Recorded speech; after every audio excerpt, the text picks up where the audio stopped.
Damn it. I knew there was something I forgot. Hello everyone and welcome to Dragon Riders. Sheepy is silly and Sheepy forgot to sort out the cameras, so it'll be 1 second. You forgot Hello there, it's me, an elf named Cassandra. Recording. Oh yeah. No, I remember to record. This is proof mess now. up. My mess up has been recorded, no less. Beautiful. Thought And we were then we playing just dragons? need to- No, we're playing each other. Yeah, we're still switching can. characters every week, so get ready for that. And dragons, so we're all switching every week. Come on. It's gonna be like a roulette. That would be There it is. that would be real interesting. Oh, Why do you not just move us in Zoom? I did. the fact that your community set up a prediction on if you'd remember to record or not. Oh, Every don't get time. me start every week and still on the regular I forget. And maybe next week y'all add a prediction for cameras. Don't start them off. I like these chaos ideas. I really want to start the recording again, but then I won't have the intro. Hello, everyone, and welcome to Dragon Riders, episode number 2. This is a custom-made tabletop role-playing game that I created. Because apparently I can't just take a system anymore and rip it apart and leave out a whole load of stuff. I have to just make my own now. So... Do I do anything else? You know what? Every episode I'll be thrown off, and every episode I'll do terribly. So, this is a system, for those who are not aware, who didn't catch the first episode, where not only do our players play a dragon rider, but they also play a dragon. And not only that, they play each other's dragons. So, for example, Tashnar is playing the dragon for Elbow. So, as we go, we will get into that, because today's the day, everyone. Today is the day you get to play your dragons. So, We were talking in the intro. first up, if any of you enjoy the shows that I bring you, the shows that we bring you, go and check out the Patreon. Always appreciate Twitch subs, all types of support, but the Patreon is where the main support for the show comes in, and it's how I pay the cost. So, at the moment, especially, all Patreon pledges, everything you guys are willing to do to support the show goes directly into cast pay for both the Monday show and the Friday show. So, those of you who are already patrons, we had quite a few people signing up last week as well.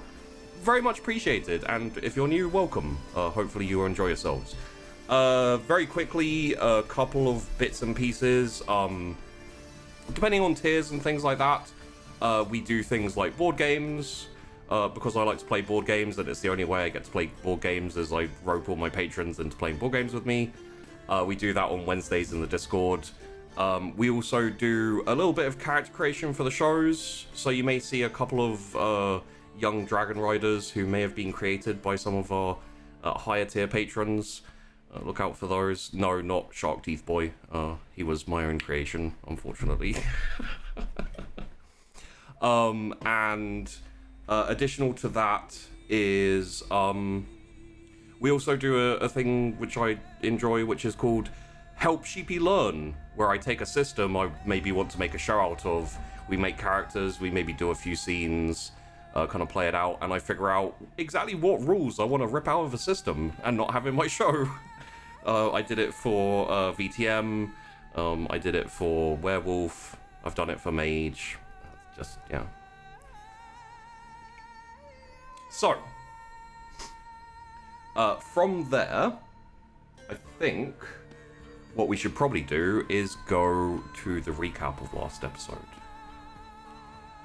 Starting off when we met, in order, Ul-Shaban, who was a very serene young lady who was meditating out in the snow in a village of owl cultists, I think is the quickest way to describe that. Moving on, we met Rithera Crix, who lived at a place called Peak in a mountainside on a vast range of mountains, who at 12 years old carved out her own home in the mountainside and has been learning under a teacher to become reasonably independent. Past that, we went to Lowhold to see Mr. Perry Quartz, who lived in a mountainside, a big mountain him and his people had dug into and communally raised all of the kids in dormitories and things like that, while the parents went out to do more important things like work. And speaking of parents doing more important things, we then went... Sorry. We then went over to a city called Cargilia, where we met Cassandra, who is a very, I was going to say very spoiled, but I'm not sure she's that spoiled. She lives in a big mansion in a nice part of, the city, and when she found out that she was invited to become a dragon rider, her mum wasn't there, left her a letter that basically said, "That's nice, dear, please do better." Yeah. Yeah. Which, you know, I don't think none of the characters know this probably yet, but I think most of the players suddenly had an intense desire to murder Cassandra's mum. Just saying, if a dragon accidentally eats her, like, I, Tashna, will not be mad. Noted. So, going on past there, we saw all of the characters, all between the ages of around 14 to 18, heading to Harrowhold, the Dragon Roost, where the Dragon Riders in this area reside. The process of being chosen by a dragon is reasonably simple, but actually quite a small chance. There were 1,000 aspirants who turned up to present themselves before the dragon eggs, and as far as we know, only 44 were picked because there are only 44 eggs. So, everyone went in. I believe it was the two teachers' pets who charged in first, which was Cassandra and Ulcha at the front. Cassandra found herself having a silver dragon hatch for her, more specifically a Lungron, which is a thin snake-like dragon with no wings that actually flies upon a mixture of airwaves and magic.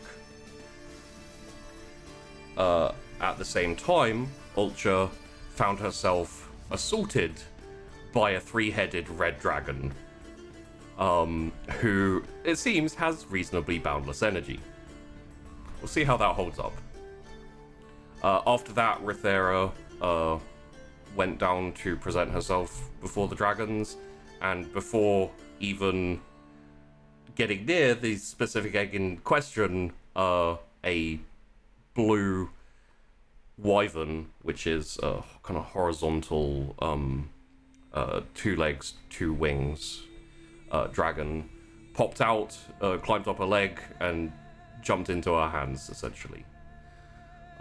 Finally, Perry found out what it's like to have a dragon who's essentially a cat, who, as his egg hatched to reveal a brown dragon who kind of lazily fell out of the egg and then just kind of chilled around for a while. Finally, I would say for last episode. I think it's worth mentioning, Lord, I'm gonna have to pull up his name now, aren't I? Iliagar? No, the Oh. angry boy. Derek's Okay, Kasorian. emo man. Erickson? Yeah. Yes, his Good old name was Jarek. Kasorian. Jerix. Why did I add a son to the end? It's good old Jerrickson. Jerrickson. Jarek's. Line of Jarek. Jerrickson. Jarek's Kasorian. Essentially, Ultra recognized him, or recognized his garb, and had a little investigation. Then he was very threatening and very rude, to be honest. He had sharp teeth. He did have sharp teeth. While his yellow dragon had a little bit of a hiss at Ultra as well. Yeah. So we didn't learn too much about that, except for that he was from a cult or something to do with the Owl tribe. So maybe we'll find out more about that later. And finally, we had Iliagar take his new training pod to their new home, to their nest, where they will essentially be living for the next while. The dragons themselves kind of made themselves at home, and he tried to prepare them for what they will need to do now, which is essentially hunt for, care for, look after their dragons, who are going to, as they grow up, become their partners as dragon riders, essentially going out, keeping the peace, dealing with wayward creatures, causing a ruckus, and, you know, any other problems that may arise. Something that the dragon riders have been doing for a good long while now. And so far it's been going fine. And the only other things that he mentioned is that as time goes on, your eyes, your irises, will shift color to the color of your dragon. So that will start to happen as time goes by, as we go. And the additional was he gave the slightly deeper information on what the dragons will be able to do. In the case of a red dragon, it can consume prey and take on the traits of the prey it's consumed and bestow it on itself, and sometimes even on its rider and its fellow dragons as well. The silver dragon, which Cassandra has, can bolster the abilities of other dragons. When a dragon manifests its power, it can also add to that, add a detail, add strength, add more to it. The deep blue of Rethera's dragon indicates that it can kind of use its breath to disseminate a mist around an area, and within this mist will be images, ghostly sounds and noises, and so kind of like hallucinations persist all through the mist, makes it hard to see. And directable, of course, by Rethera and her dragon. And for Perry, the one who has been dubbed the boring brown dragon, has the ability to shift things, simplistic things, from a state of what they are to something else. So, for example, would be able to shift water to gas, gas to solid, solids to liquid. Not that boring, eh, everyone? So, that's a recap of episode 1. Now, as we go through this episode, there will come a point when the dragons have grown up to a certain degree. They will be talking, and we will be moving the control of the dragons from myself to our players. You will notice when that happens because I have these overlays, just so that everyone is aware, that I'll be turning on and off as best I can when the players switch between Rider and Dragon. Additionally, the players, I believe, have a little something that will also indicate that, so keep an eye out for that, and we should be able to tell who they're playing at all times, hopefully. A little experimental, so we'll see how it goes. So what we shall do now is we will go back and see how everyone is getting on.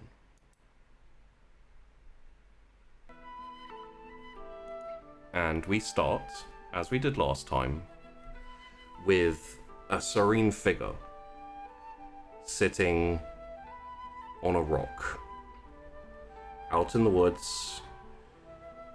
A few bird calls in the distance, the rustle of leaves as the wind brushes through it. Ulcha is sitting there trying to quiet her mind, until she feels a tug on her robes, as essentially 3 heads just grab and drag at her and drag at her and drag at her, and you're essentially just being dragged to the side and almost toppling over. Remember, we're gonna try to breathe. We're gonna breathe together, little one. And I scoop it up and try to hold it in my lap. Yeah. As soon as you scoop it up, it starts doing the small dog struggle, where it's just it's trying to not only get away, but also turn around and lick your face. Just remember, we're to breathe in, and then we breathe out together, okay? And you'd see that she has these big bags under her eyes now, Yeah. very different from when we last saw her. Little breaths. Okay, you have 3 little mouths. We can breathe. This will be so good for quieting my mind and yours. In and out. And as it's struggling, I try to coddle it a little bit to see Yeah. if it'll calm down, pet its 3 heads in a pattern that I've learned over the last bit. See if I can quiet it a little bit. As you start to kind of scratch behind its ears and down its neck, the struggling slows a little bit, and the head that you're focused on chills out. The other 2 are just all over the place, looking, and one of them turns around and licks your face. The other one is desperately straining to get away in another direction. And if you switch over, the same thing will happen. The head you stop scratching gets excitable and starts looking around and biting things and chewing on things. The other one calms down. So I'm still my eyes are closed on this rock. I'm trying to do my meditation, and I'm trying to pet all 3 heads at once. Yeah. Just trying very strategically and internalizing this could also become part of the meditation, just this repetitive pattern. And so I'm trying to integrate my new little dragon friend into my meditation routine. It's not working, I can give you that. After a good try, I'm gonna do one last deep breath and then look down at my little dragon. We have to name you soon. But until then, let's play. And I'm gonna set the dragon on the ground, Okay. and I'm just gonna get sticks out, and I'm gonna just sit on the ground cross-legged and just start playing with the dragon in the woods. Yeah. When you set the dragon down, it runs in a circle, in a kind of excited circle, then turns back to you, and all 3 of its heads kind of staring directly at you. The 2 on the sides, cocked to the sides, in a kind of questioning, what's up? I'm gonna throw the sticks. I'm gonna get 3 separate sticks and then try to be catch them. And I'm gonna throw them each really rapid fire to see if it can catch all 3. Okay, yeah. All 3 of the heads go in different directions trying to catch these sticks. and it kind of like trips over itself a little bit, and kind of the middle one kind of grabs a stick. The other two, like one kind of hits it, like you just kind of bonks it in the front of the face, and the other one like goes for it but drags the others with it, and they all kind of tumble over. It's all a mess.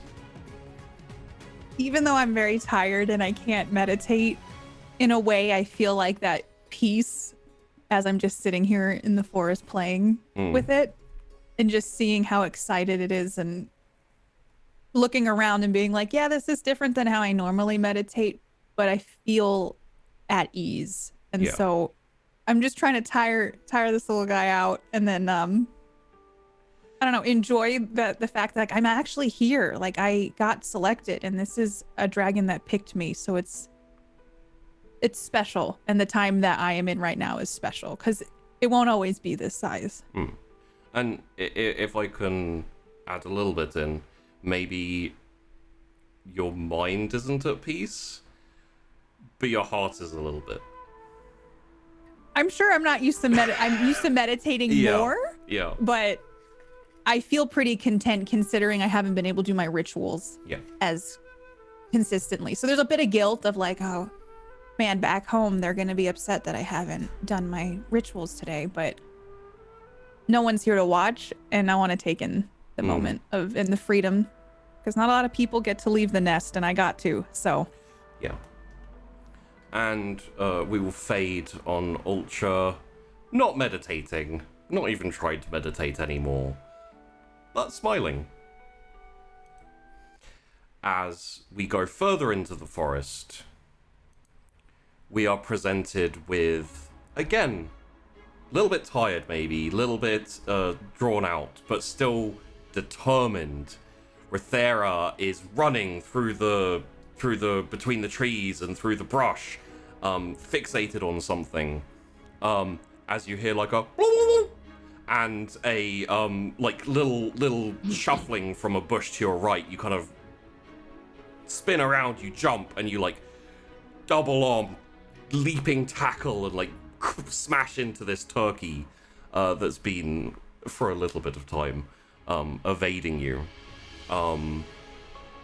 At the same time as which, back in the nest, there is a decidedly energetic little blue dragon running all the way around the outskirts of the nest, just around and around and around, and then every now and then it stops, and it like looks at the door, and its head kind of like tilts a little bit, and it seems like it's gonna pricking up its ears, and then it goes back around and around and around and around.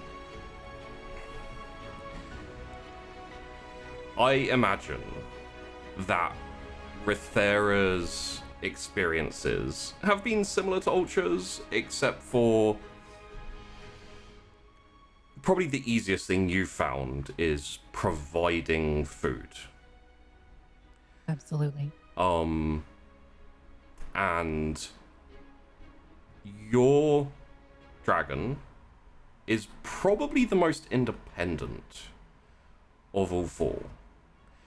You can leave her back at the nest, and she will quite happily destroy a whole load of things. It's a good thing you don't have shoes. You know, like you don't have really expensive trainers or something. Not that those exist, of course, but you imagine that there are probably quite a few, you know, things like that would have just been chewed up and destroyed. I'm sure, and like, of course, I'm not huge on material possession, so if it's destroyed something else of someone else's, I'm like, oh, I'll try and help with that, but like, it's just a thing. Yeah. So Rithera's kind of like, okay, like I'm sure she's been trying to find what Blue is looking for. Like, is it a bone? Is it like, what can keep you occupied while I'm gone? But like also just kind of like, well, it's just material possession things that like, it's okay. Yeah. Can be replaced. I would say probably the only stressful thing is trying to give Blue something to occupy her, and then as quickly as possible going out to catch the first thing you can find. So there's probably been a couple of times you come back with like a squirrel or something because you're like, I can't leave her alone that long. She's gonna eat shit. Like, she's gonna destroy something. And I tried to take her hunting first, and it did not go well at all. They're I was like, they're not big enough yet. Not big enough either, but like even just with me, there was like way too much rustling, way too much distraction of the zoomies of like running past the animal, and I could never catch anything. However, as we fade out on Rethera, you are walking back towards the nest with a nice plump turkey that you managed to grab. Gonna have a good dinner tonight. Speaking of people being a little bit hectic in the nest, Perry. Yes. Alongside you being at your desk, they did bring in an extra desk for you so that you can work at that. Good. You have been subject to the extremely high energy levels and zooms of Blue, Fine, it's like one of my little brothers. in contrast, as you're sitting there on the desk, tinkering, having a little workaround with that little project you've been working on. Yeah, just Probably bags under Harry's eyes as well, but for very different reason. As who he's been calling now Tourmaline, the little brown dragon, just sitting on the desk, probably with a tool in the dragon's mouth. He's been using Tourmaline to hold tools for him. Oh yeah. Since that seems to be all this dragon will do. And like while you work, Tourmaline's been sitting there, and if you like, you know, pick up like a little screwdriver or a little tool or something and kind of hold it out, Tourmaline will just gently grab it and hold it in mouth until you need it back. thank you. When you try and take it back, they just she just lets go and is all perfectly fine. And just kind of what I would say is she's observing you and picking up on what you're doing and trying to figure out what you're doing. That's probably the best way I can describe it. Yeah. If I pick up on that, I would probably So this is just a basic screw. Just metal, got little spirals on it, and it kind of locks into place, just for securing things from one spot to another. Goodness, where's the thing? It's the little thin copper wires. Just kind of use them for. It's a very malleable metal. Are you getting? Do you? It'd be really helpful if you could learn to write. The head just kind of cocks to the side. put a pen in its mouth, or like a pencil, and just like hold up like probably whatever paper or like tablet I have, and just like kind of do the Just little cut- like a bit of parchment yeah. in front of her head, and just like get the charcoal to maybe like rub on it. as you like hold the parchment like up to her head, you hear this tearing sound as her head just pushes straight through the parchment to stare at you. It's got this kind of like expectant kind of like, you want this? Yes. Take the chart, set it down, pull the parchment off of its head, set that down. Yeah. For writing, and like just write Tourmaline on the paper top, and like see, look through the hole at it. Kind of the head like snakes forward, goes to the writing, sniff, sniff, sniff, tongue comes out, lick. No, okay, that's all right. Is that saying you're hungry or you're curious? So, I don't have to ask this question of Rethera or Ultra. I do have to ask this of you. Have you been hunting, or there is a storeroom. There are dining areas. If needed, you can pick up food. I'm probably picking up food. Yeah, I have not hunted a day in my life. I would not. I think I went out maybe once with Rithera to kind of see how it was with Torlight on my shoulder, see if maybe that would get them to go do something, and it was just Oh, I see. That's how. Ooh, yeah. No, I'm not doing that. and I just would probably after maybe 10 minutes of watching her like snap a squirrel's neck going nope and go back in and just get stores. I probably bring food into the nest for me to eat, and we'll just grab pieces off of my plate to feed Tourmaline. Okay. 'Cause, yeah, I'm not gonna hunt at all. So, as we fade away from Perry, essentially trying to teach the finer art of writing and understanding words and not licking them for a start, to Tourmaline, we will move over to a less frequented area, which is the library. Now, Cassandra, it's not much of a library. And everything in here essentially relates to history, knowledge, information, advice all around dragons and being a dragon rider. As you sit, kind of going through parchments and scrolls and the larger, like, grimoire books and things like that, I've asked Perry, and I don't even feel like I need to ask Cassandra, but are you hunting? Absolutely not. I Yeah. couldn't even find the dining room for a while because it's supposed to be brought to the main dining room, which doesn't exist here. So, not starving, thank goodness. With that in mind, and Perry, if you have a take on this, feel free to interject his thoughts as well. But how are you feeling about seeing Rithera, seeing Ultra coming back with turkeys, squirrels, like all manners of creatures, and you essentially have to slice of meat, I mean, we're getting a little hungry because I'm not getting as frequent lovely meals as normal. But now I know what a squirrel looks like when it's not running around a garden. You do. It's not my favorite thing. A bit of an education. Yeah. Horrible education. So she's not worked, so I've not worked up the courage to try and go hunt yet because it's just not even entered her brain to do that. Yeah. I mean, it's not, I know we're supposed to be independent with it, but food's being provided and I'm reading my books. You are. And as you're reading your books, silver is draped across the back of your neck, long body, slowly lengthening as all of your dragons will slowly get larger.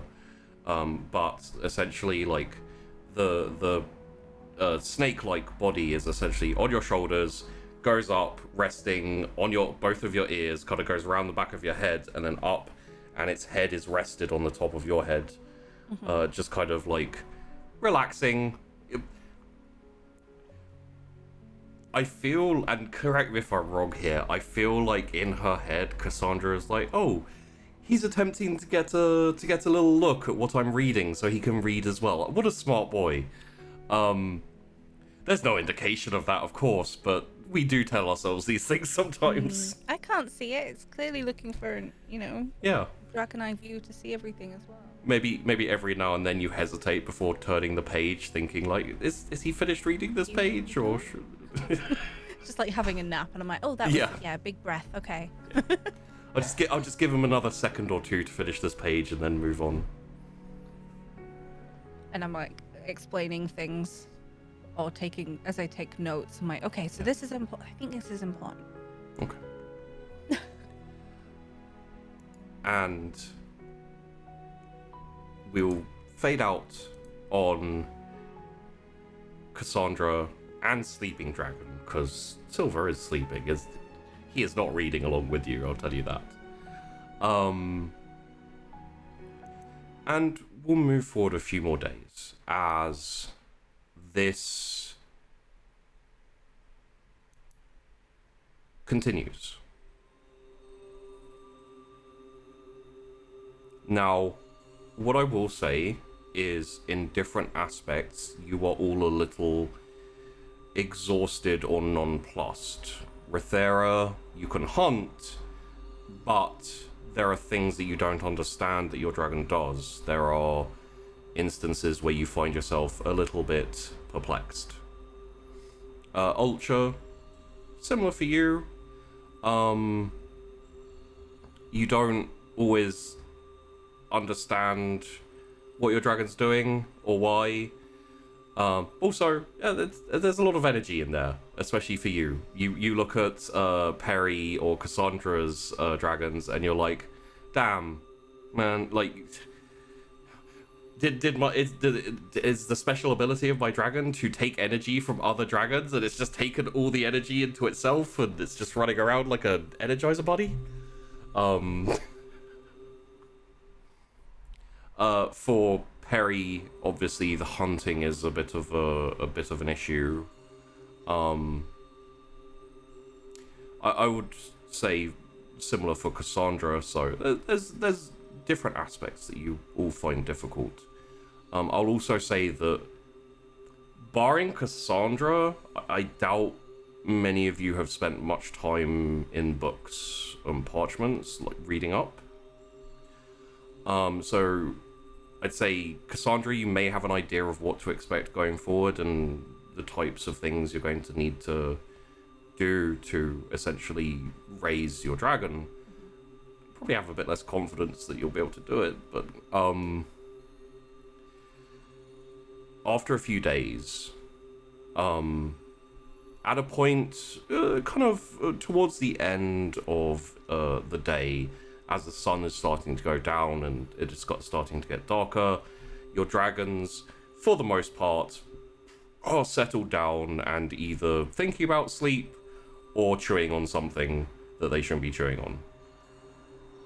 Iliagar walks in to the nest, looks around, sees everyone there, and says, "Good evening, Pod." Good evening, teacher. Good evening, Master Iliga. I have heard that you are having some difficulties. Where did you hear that? Oh, what? I don't think he can read. Your dragons can read. Well, not yet. Us? Oh, yours can? Oh, you're gonna have to tell me how you taught him. Well, I think so. We spend a lot of time reading. But no time hunting. Yeah, I mean, I don't hunt. If you've spent any time at all reading, you must know that while dragons can eat any food, for the most part, it is best for them to eat whole. Bones and everything. Yeah, I lived in a mountain, Yes. and we didn't have hunting. I did try to help Perry. Yeah, we mostly, like, there's a lot of mushrooms and, like, crops that we'd bring into the mountain. Like, it's not really vegetarian, but we kind of were. So I haven't really. Get a little faint. Snap the Okay. neck and. And Iliagar moves over to the table, grabs a chair, and kind of like moves it to face into the room. Sits down and says, "Have a seat. We need to talk for a moment." Are we in trouble? No. It's just time for my first lesson. Gonna perch on the end of one of the beds, I guess, near.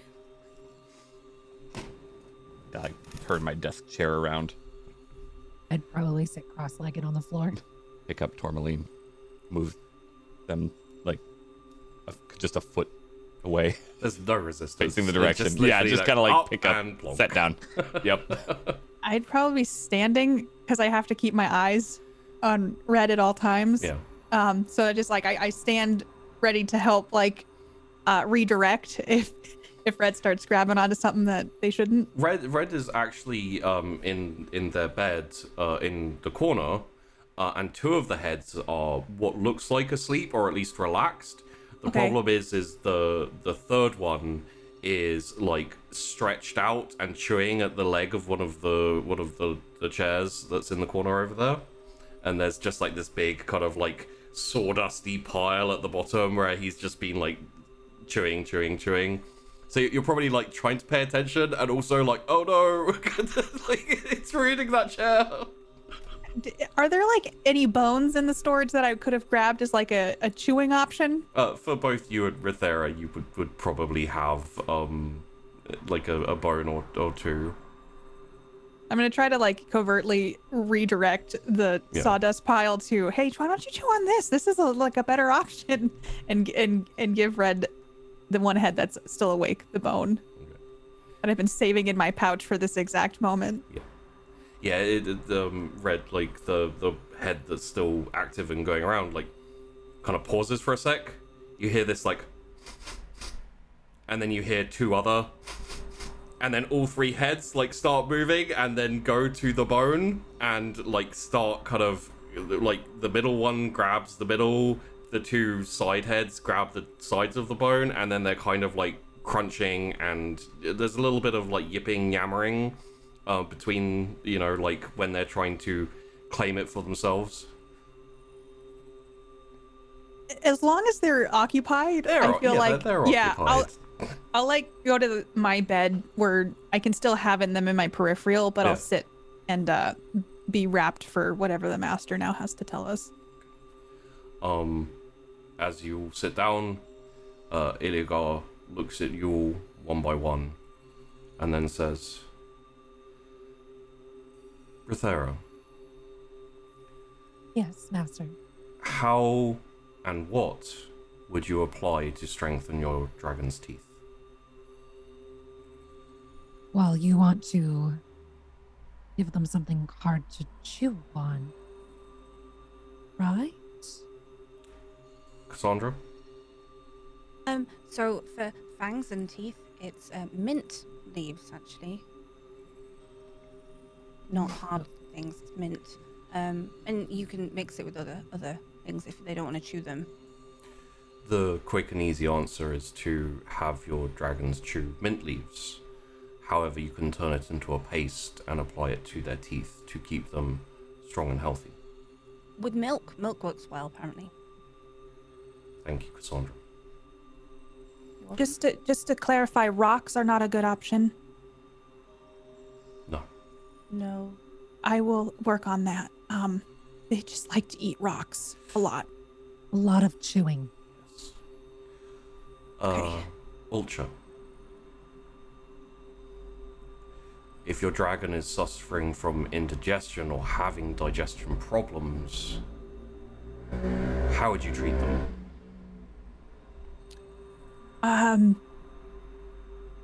Rocks? Probably what, grass? It's like a cat. Makes another look at his cat-like dragon. Yes, Cassandra. So it's not rocks, actually. It's coal. So warm coals would be really good. Oh, or like you activated could use charcoal. They Yeah. are burnt viable. wood and but charcoal. It's burning more for wood, poison, I think. burning wood and using charcoal is preferable if possible. That makes sense. Yeah. Perry, Yes. if your dragon is suffering from overly smoky breath, what is the problem and how would you fix it? Like leans in to Tourmaline and just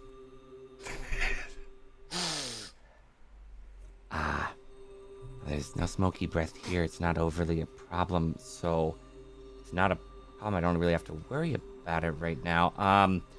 Maybe, I mean, if it's overly smoky, I'd think maybe they need to drink some water, because that would, that's what we would squelch them. I'm trying to think, or cover them in a damp cloth.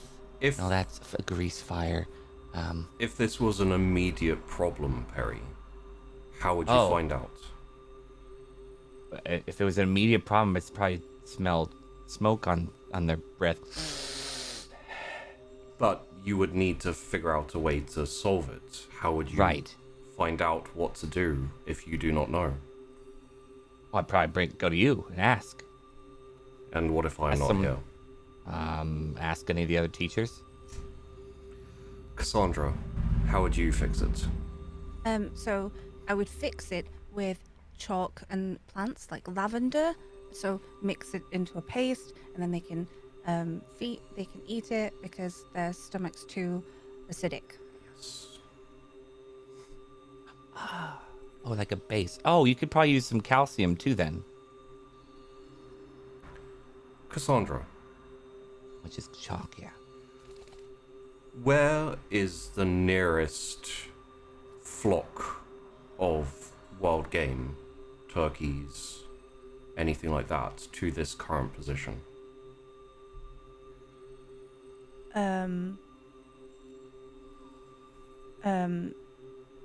North?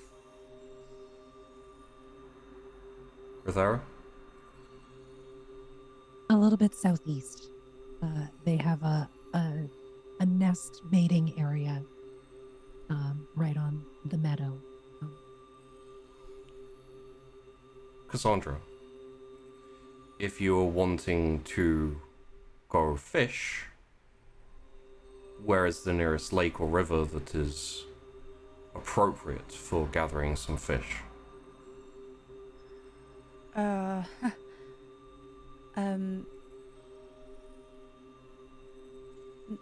North? Ultra?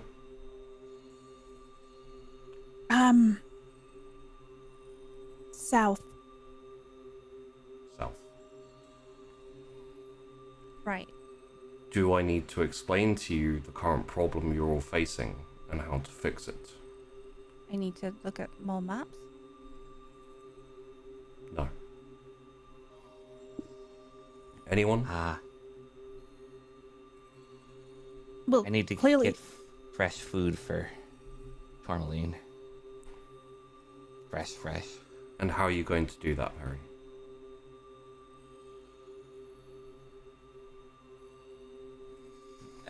Probably go hunting with them, even though I don't want to. Or Or surely, Rithera, Ultra, when you go hunting, you can bring back more than you do just for your dragon, correct? Yes. not fair though. We didn't earn it.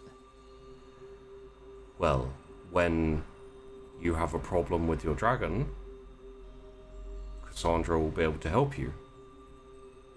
When you have need of something being made, when you have need of something being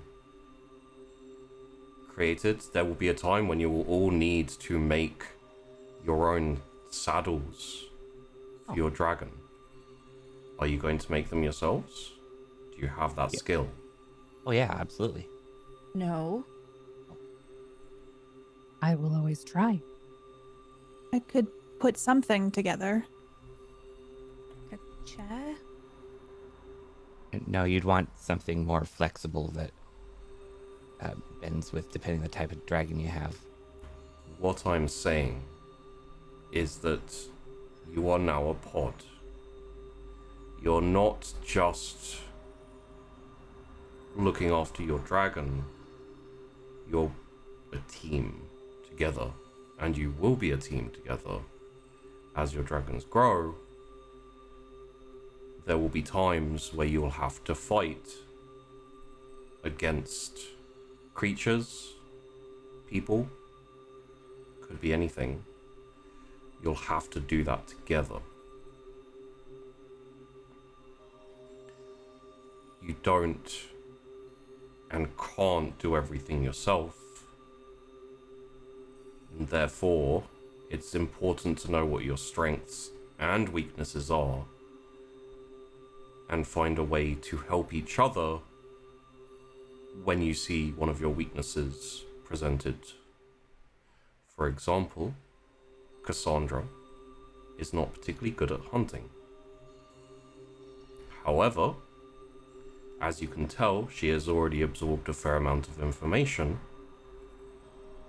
about how to treat and help dragons who are sick or injured or a day-to-day care. I would assume it would be a decent trade, therefore, for you to help her get fresh food if she can help you in those instances.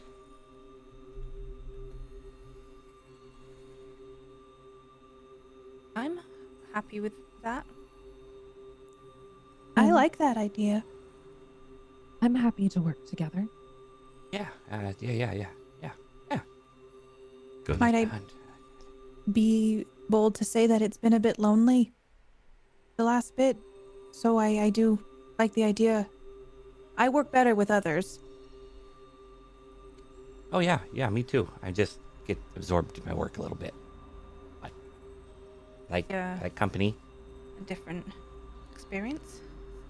I'm very used to taking care of others. Good. Have a think about it and figure it out. Over this next month,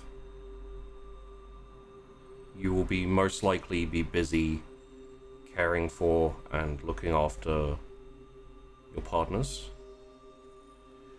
As they get bigger, you'll be able to take them out hunting with you. It'll become easier, and they'll be able to find their own food, first under your supervision, and eventually by themselves. Once that starts to happen, you'll be wanting to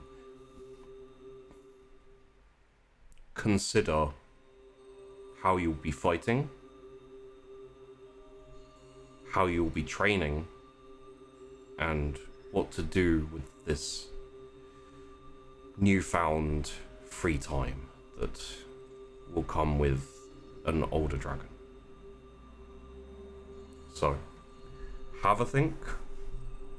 The masters are here, and in time will be giving lessons for those who wish to learn martial techniques and give you guidance.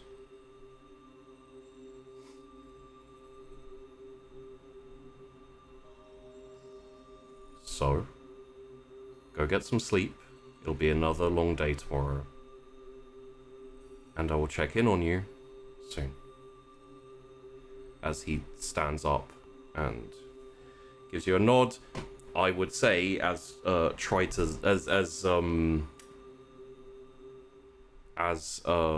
standard as it may be, he doesn't look angry. He looks a bit disappointed.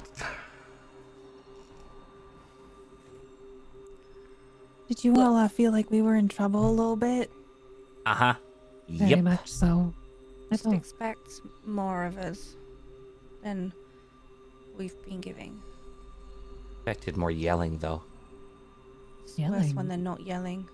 Yeah, your matron, you end up like, you break something like, for the 5th time. She yells. She not like angry yelling, just gets loud. Expecting to be loud. Yelling is a sign of fear, No. weakness. No, yeah. it's Hey. just she was just loud. Just needed to be heard. It's loud there. You gotta speak up over everybody. Got to that point where, you have done something wrong 5 times, or 1 times, then it's going to happen. You should know better. Not where I come from. Not where I come from. I don't think I've ever heard Crix raise her voice. Ever. Well, Matron just Measured- yell if there's food ready. I mean, it was just pretty normal. It's very quiet here. It's very much like where I come from. Just it's quiet, but it's so you can think properly. If you add too much noise, it just means that you're creating confusion and chaos, and not only in yourself but in others. Oh, but you learn so much in the chaos. See all the pieces moving, and you kind of have to pick which ones are the important pieces. And You have to hear if someone's going to attack or if something's going wrong. Like that's yeah, that's how you learn, like, all the chaos. You hear the things that are important, and you tune out the other things. Like if little Joe's running around with his horse and just kind of falls, and it. No? No. Who's Joe? Oh, just one of my brothers. how many brothers do you have? Let's see, in our. I think he was the 17th of the year. 17. Oh, yeah. I mean, I have several siblings, but that seems excessive. Well, that was only of the 7 year. I'm very confused. I mean, total it was probably like, I don't know, 150 brothers at least. Is it like where I come from, where everyone is a sibling, and Yeah, an pretty aunt or much. an uncle? Yeah. Just one big family. Well, yes, it's all family. Uh-huh. Oh, so you come from a place like I do? I guess. Yeah, I mean, we're not all related. It's just like we're all together, and we've got matron like of our particular sector. Yeah, it's like you're raised by everybody, not just. Yeah, exactly. Oh, What have you? Yeah. Mom and dad were, out working. They're too busy, so. Yeah. you don't just have one teacher dedicated to you. I mean, matron kind of, but you have a teacher for engineering, you have a teacher for mining, you have a teacher for basic cultivation, mathematics, some of the sciences, I guess. So no, not one teacher, but you have like one overarching corraller. I like think she called herself governess? that sometimes. No, just matron. She was kind of like my mom, 2nd, 3rd, 5th, 17th, 18th mom. mine is different. It's when you're born, you're taken away, and you're all put in a collaborative room, like eggs in a nest, and we're all raised that way together. I still lived with my mom and dad. I don't know didn't see them who that my much. mom and dad are. Oh, But that's different. how do you know your family history and I guess where you? But we have names that are passed down. But you truly don't. The way that we view it is that we're all part of a group, and we're all related in that way, not by blood or. I guess it's at this moment she's realizing that it's Not different. as similar as she thought it might be. It's just my last name is Bon, which is tied to a very important lineage. But I do not know who my parents were. But it is the name that I was given. So they aren't Bon, or they are? Your parents? They are, but it's maybe I can write down a family tree. I guess it's not really a family tree. But wouldn't you know who else is named Bond? So then, in result, would be your parents. I guess we don't do it that way. I was. The only real guidelines you have is if someone's called Bon, they're probably related to you. You don't marry in between the surnames. That's pretty much it. We have names, and some of us have. There are other bonds, and there are other names too, but this is the one that was bestowed on me when I was a baby. Kind of like how the dragons chose us. A name gets bestowed to a child. Huh. That's interesting. We take the names of the people who are our teachers. So Crix, my last name is my teacher's name.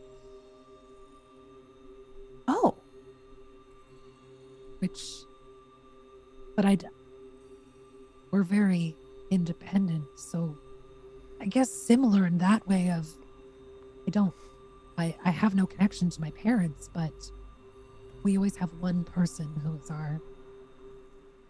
Do you know who your parents are? Yes. Oh yes. Yes, their home is on the other side of the mountain, not too far, but You dropped All of in. you know who your parents are. Us? How? Very important family in my city.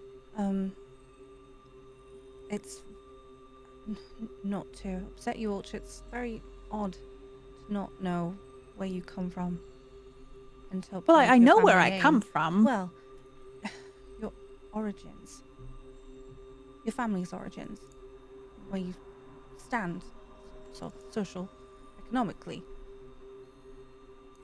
But we don't really do economics where I come from. We trade in skills. Question for Ultra quickly.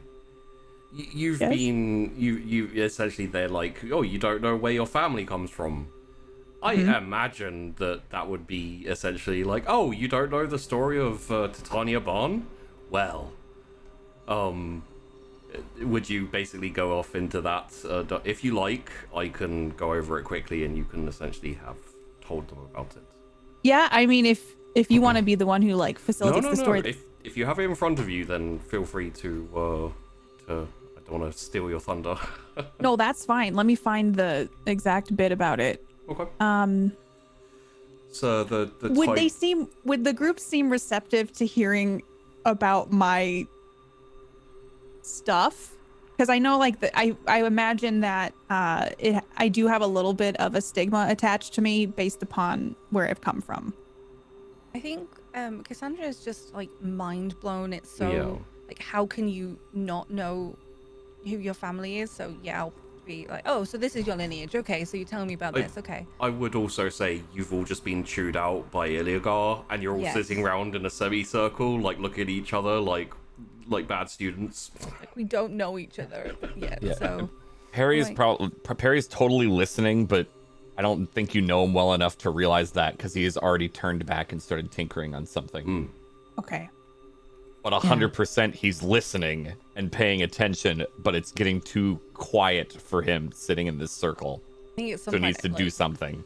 I'll pull out a scroll and be like, okay, so this is your, and it goes there, and If you like, I can send you over the section for the history of the. I have it in front of me. Okay, I just put it in a document and made the font larger because my vision's not what it used to be. It's why we worship the owl. Grant we us worship better the owl. eyesight. Oh no. So So I I would have- probably be choosing my words carefully though, because Yes. I don't want to scare anybody off. Because I've realized as I've talked to people since I've been here, it's not been as open as I thought it was going to be. Yes. So please, Ultra, tell us about your tribe and clan. Would you like to learn a little bit more about where I come from? It seems as if maybe you don't know as much about my people as I thought. I think that if we look at it at each moment, we're going to be each other's teachers. So this is your moment to be the teacher right now. perhaps I can track your family tree for you. If you tell me, everyone. I suppose. Well, our background starts in a kind of a dark place, so I won't bother you with the details of that. But about 150 years ago, there was a leader of the clan at the time, Tatiana Ban, and our history is plagued with some violence and things that we're not so proud of. So Tatiana Ban instead encouraged us to worship a beautiful creature, the owl. It's wise and ferocious when it needs to be, but it's just serene when it needs to be as well. It's strong but dangerous, but it's patient and wise, which is what we strive for. We only react when we need to. She took our clan away from the Kasorians, if you know. That's where our history starts. Have you heard of the Kasorians? No. No. They are a savage group. They handle things poorly. They come from the southern range in the mountains, and they want to fight all the time. They worship a feral bird, and they will do anything to emulate that savagery and ferocity that those birds represent. Didn't they attack the, was it the frontier they attacked like 100 years ago? Yes, they... Oh, I want to say they put a small incursion on that, yeah? I remember reading that. They've attacked many areas, and it became hard to track how many people they've hurt over the years and how many others they have slaughtered in their path. Tatiana didn't like this, so she moved us away from the Kasorians and set up a village. It's tucked away in the mountains, and it's peaceful, and there's snow, and we can meditate, and we all work together. But one day, the Kasorians found us and tried to burn down our town, our little sanctuary in the mountains. And Tatiana went out and defeated them. All of them. But she also died because she gave everything for that fight to keep us safe. There's just a lot to my history I realize that has not been shared, but the Kasorians that were left over were taken in and nursed back to health, and once they recovered, they pledged themselves to our cause and our wonderful worship of the owl. And our clan is now called Titan. We honor the owl, and that is why I dress in feathers, and we find feathers on the ground and keep them sacred. Anytime I walk by one, I pick it up because it deserves more respect than to be on the ground. And we are focused on honoring ourselves and each other. And we do not go the ways of fighting and taking what's not ours. We want to be respectful of this world and the creatures in it. And having a dragon is such a high honor because we get to take to the sky like an owl, which is all we've ever wanted. I just want to make Tatiana proud, and I was luckily blessed with her name when I was born. They saw something in me that thought I could carry that line further. I know that was a lot, but it's just a history I'm proud of. We've changed a path, and I want to continue to change it for the good. I have a few questions. Do you clean the feathers when you pick them up? Because that's a quick way to get diseases, ultra. And what's snow? You've never seen snow? You've never seen snow. I live in Cargilia near the desert. We will take a trip there. My people wanted me to come back, and I would love if all of us went, and then you could finally see the snow, Cassandra. I suppose it would be a good experience. You'll need Can to I- bundle up. Yes, layers. That's the best way to do it.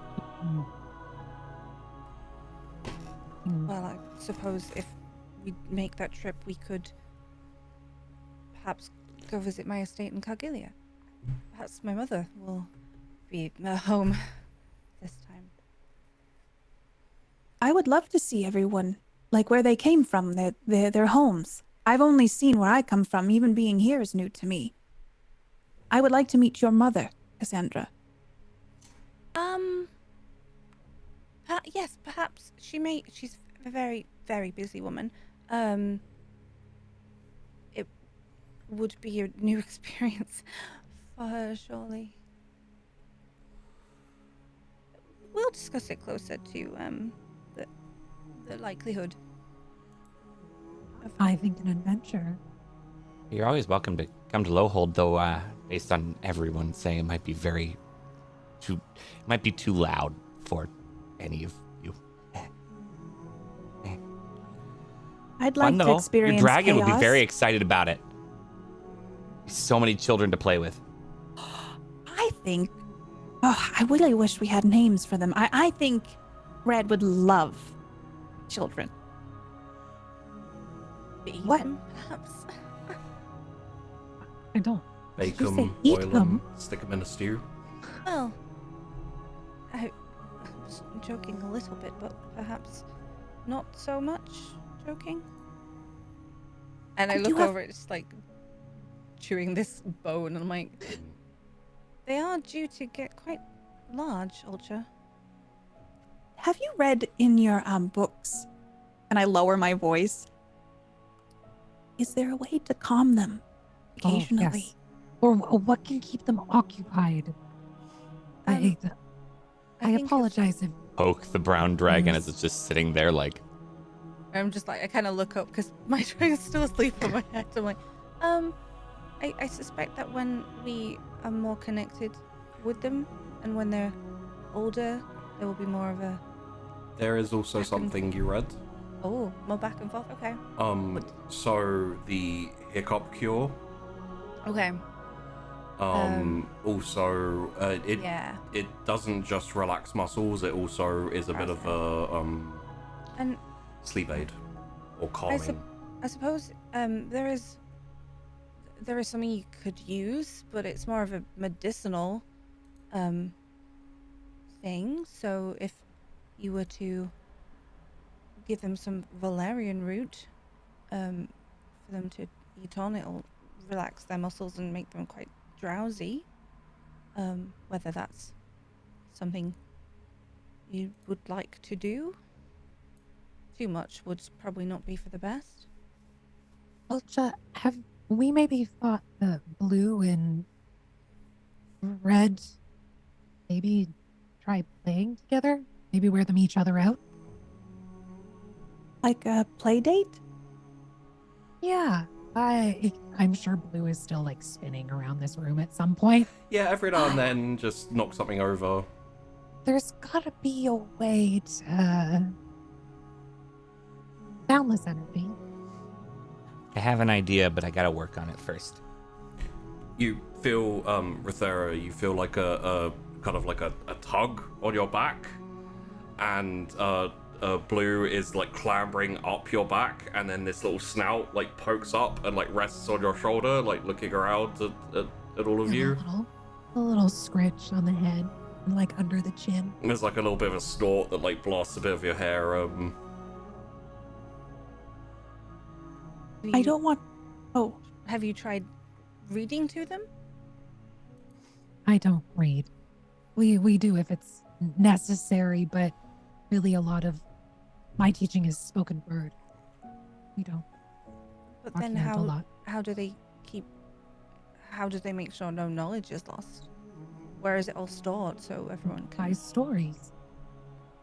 But if I wanted to learn something, it's not like I can just pluck that from your brain and work on it my own. Rex would teach time. me. That's why each of us have a dedicated teacher. One person to pass on the stories so that everyone below them, the next generation, it's their responsibility. But what if they were to die in some horrible rock fall or something on a mountain? After taking care of the ritual of death, I would be given another teacher and taking care of somebody else. It also means that there are many different outlooks in Peak and in the mountains. There's no stagnation of thought. Essentially, every new student is an offshoot of the ideas of the teacher. Things evolve, things change. It's essentially in a constant state of flux. I suppose I will never understand that. The library at home would have a lot of the knowledge I needed for whatever it is, and if not, I could go to the one in the city and learn whatever it is I want to learn. So your teachers are books. We did have masters come to the home and govern us, and for dancing and sciences and languages, and of course, you not have no. No. As the night closes in, I think eventually you'll head off to sleep, and we will fade out on everyone coming a little bit closer, it feels like, and also maybe broadening their mind to the idea of working together. As we will come back on a morning, maybe a month later.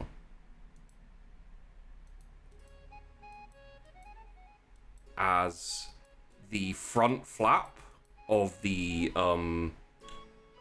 nest bowls open to a probably about hip-sized red dragon, kind of comes up to about the hip to about the waist, just bowls through the thing and scrabbles, tries to turn and slips as it's turning, and is just scrabbling its claws on the ground, trying to have a feat, and a blue blur just kind of zoops outside as well, bowls into red, and they kind of tumble over each other, little light yips and barks, and kind of not aggressively, but just kind of playfully snapping at each other and having a bit of an argument. As after that, a very slow reveal of the drapes, kind of being pushed away as Tourmaline plods out to join the other three. And then finally, with the flaps not even moving, just a tiny little corner at the bottom, as Silver snakes out from under the gap in the thing and just kind of takes up position on the side by himself, kind of watching the other three, both blue and red, now circling around Tourmaline, as Tourmaline just kind of stands there what? And they're just kind of going around and chasing each other around and around Tourmaline. If any of you are going out on a hunt with them, then you may come out and join them. They are mostly energetic. I imagine I've probably tried to gather some of the medicinal plants and stuff with the help of Perry over the time for some lavender and some charcoal here and there, so I can have a little supply, and turned around to guard the table, not again. So you've been going out and finding places where lavender grows, where you can find charcoal, and where you can essentially, you're not going out hunting, you're going out gathering, let's say. Yeah, gathering. I've probably been gathering mushrooms while she's been getting some of the herbs as well. In that case, could Perry and Cassandra, can you please both take the tag gathering? Essentially, in the future, if there are times you need to find something and it comes down to a roll, you have been trained, you are well able to figure out where you will most likely find something. For those of you who are new to Dragon Riders, essentially, when you have been trained at something, when you've been training yourself to do something, you get a tag, which makes it easier to succeed your rolls that you can invoke when you roll. Likewise, Rithera, Ultra, hunting would be the tag for you. Okay. Apologies, carry on. And I've sort of spun around and we're trying to keep them away from the table. I'm like, Ultra! Yelling so loud. I'm probably there's so much noise from the dragons, and I'm just trying not to get knocked over in the chaos. And I hear you calling, what? Out of the nest. Well, and I'm gonna try to scooch away from the chaos towards the group. Tourmaline, just go like another, I don't know, 3 or 4 meters toward the forest to follow you. Tourmaline like turns her head to you, and then like slowly rolls onto her side, and then onto her back, and like one leg is like twitching in the air, like. That's Tourmaline. Perry, has Tourmaline been getting enough exercise? I try. She just kind of wants to Nothing lay there. physically wrong with her. You... No, I know. I went jogging the other day, and she kind of just watched. Well, so when you went jogging the other day, you know, she followed you for the first lap and then realized that you were going in laps. So she sat at the originating point and just watched you as you ran past. She figures things out and then decides. Maybe like she's conserving her energy. Yeah, that's probably it. Cassandra, as they're talking and everything, Silver like snakes along the ground over towards you, and then like goes up and around until she's like on your shoulders and on your head. But this time she's like dog-sized now, so it's a lot heavier, and it's like when as a toddler you have a kid on your shoulders, and then they're more grown up and they, you know, harder. I'm like getting sort of. I'm like. Yeah, just a bit kind of scrunched. Okay, you are getting a little bit heavy. Half the body on the floor, please. How did they grow this much in such a short amount of time? It's because you're hunting. You keep getting bigger and bigger food, and it's good. I get it, but I'm sure it's part of the problem. I think Tourmaline, get up. I probably would come back from the forest with a whole bunch of geese over my arms at this point. That. Like pointing at the geese. Just like Looking coming at out with like, Cassandra. I've got like 6 or 7, as many as I could possibly have. It's just like arms out straight, and they're all just draped over your arms, 2 in each hand, just kind of like wandering out of the Looking of the tired woods. for Yeah. sure, but like dirty, like smears and smudges, and Told you, cats, that geese have a lot of fat in them, and it's good for development, and I get it. red and blue immediately stop chasing each other, like stop and sniff. Silver as well, like head cocks around. Immediately, all 3 are like bowling at your feet, you know, just at your legs, and then all around and jumping and snipping and snapping. we need the feathers first. Red, wait your turn! Perry, have you tried giving Tourmaline a belly rub? To encourage this. Maybe It's just once, like just one leg, just like gesturing in the air. Just... Like, puts some of his tools down, like walks over to Tourmaline, pats the paw, the claw thing. Leg starts Leg, going a bit quicker. Okay, you're gonna eat? And like kind of like tries to right Yeah. the dragon back up. Tourmaline like goes with and steps up and like looks at you for a second, and then kind of, it's not really trots, but it's the closest to a trot you've got so far. Trots over to Rithera and like kind of pushes in between the hectic and crazy red and blue, and just basically reaches up and grabs one. Now, Were we doing anything before we feed them?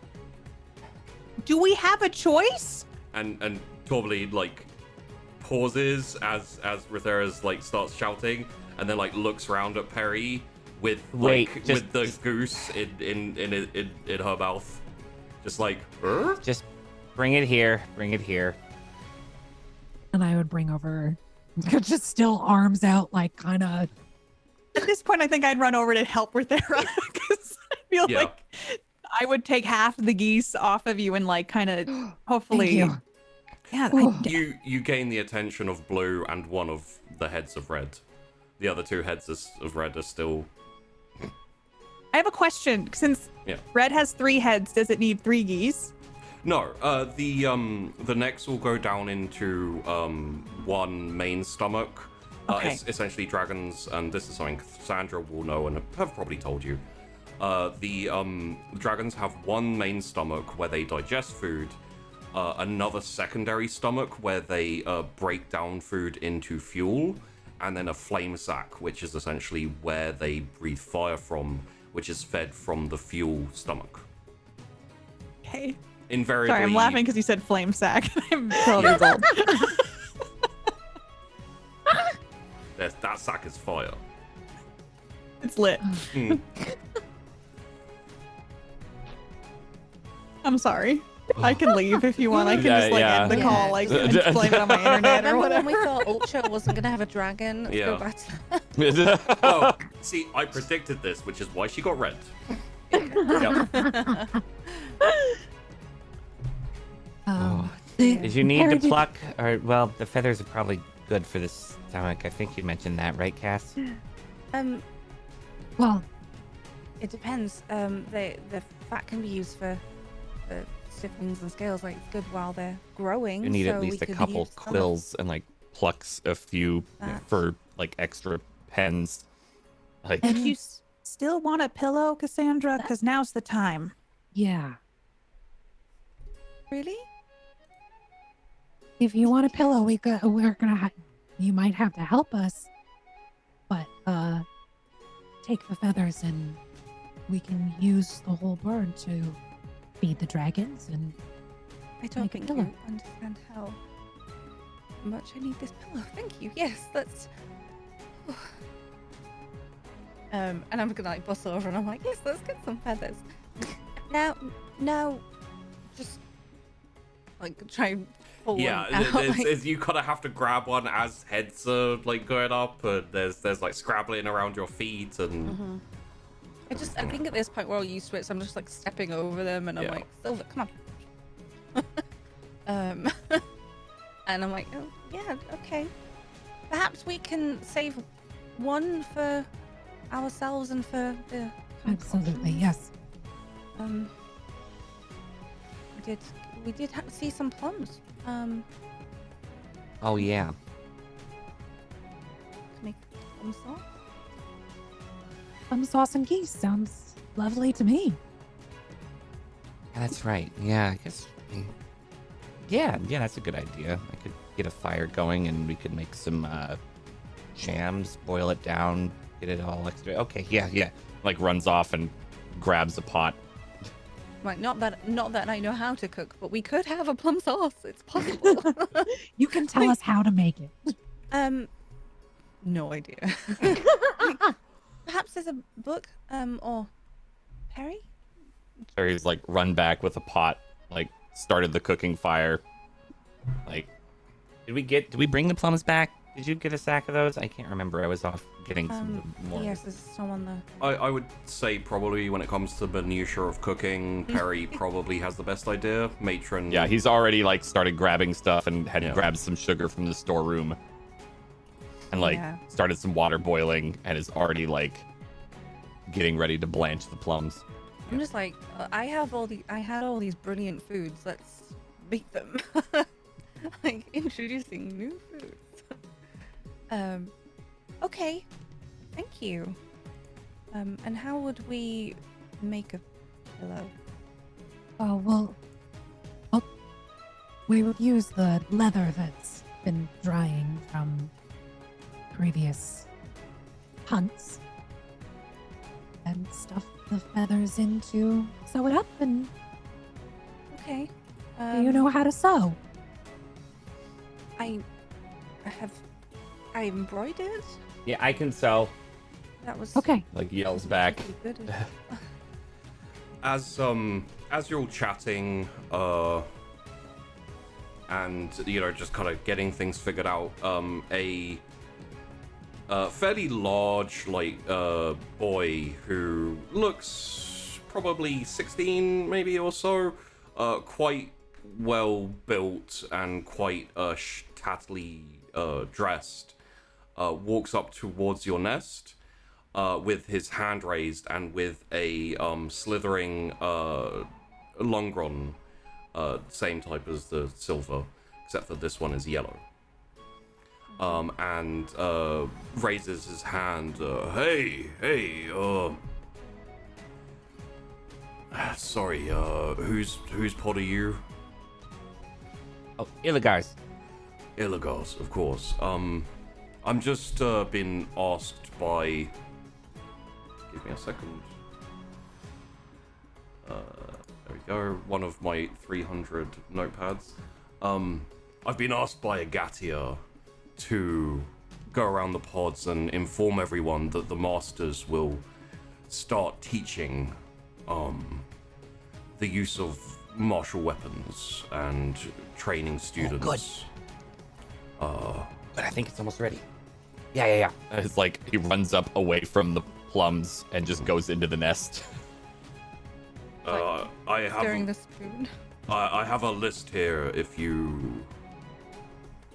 Yes, thank you. Sorry, my name is Zekt. Zektash. Thank you, Zektash. What time is the first? Well, it depends what you are wanting to learn. There are different masters or adepts with different weapons, so it will depend. What are you all intending on using to fight with? May I look at the list? Of course. And he hands it over to you. I'm just gonna be browsing that, like, oh, what am I gonna use? In my village, we use an axe attached to chain or a leather cord. I'm most familiar and comfortable with that. Going through the list, that would most likely be Nakur, who is a chainmaster. I'll tell her that, and Yeah. whatever time it says. Okay, and Ultra? I brought my own. Were we not supposed to bring our own? We are. A lot of us brought our own as well. Oh, and then I'll peek over the shoulder for Xander to look at the list.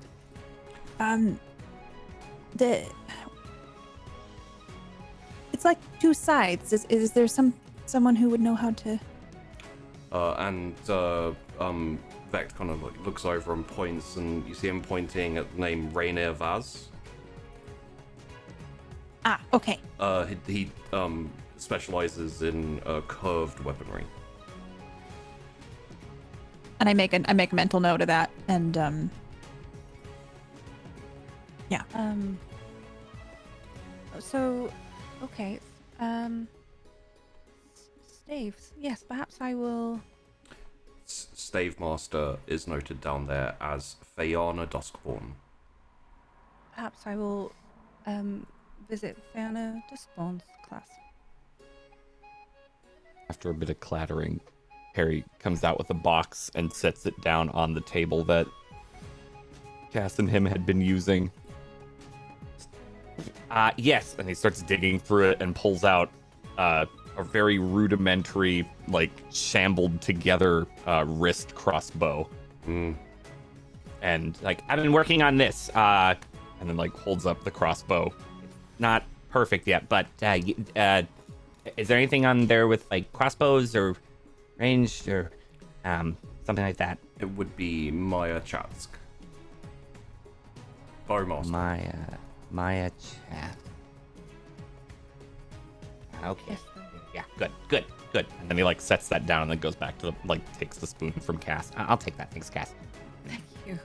I'd already forgotten about it. Had a spoon in the paper. Yeah, and, like, goes back to stirring the plums. If you like, I can leave this with you, and I have more copies. Yes, thank you. Well, thank you.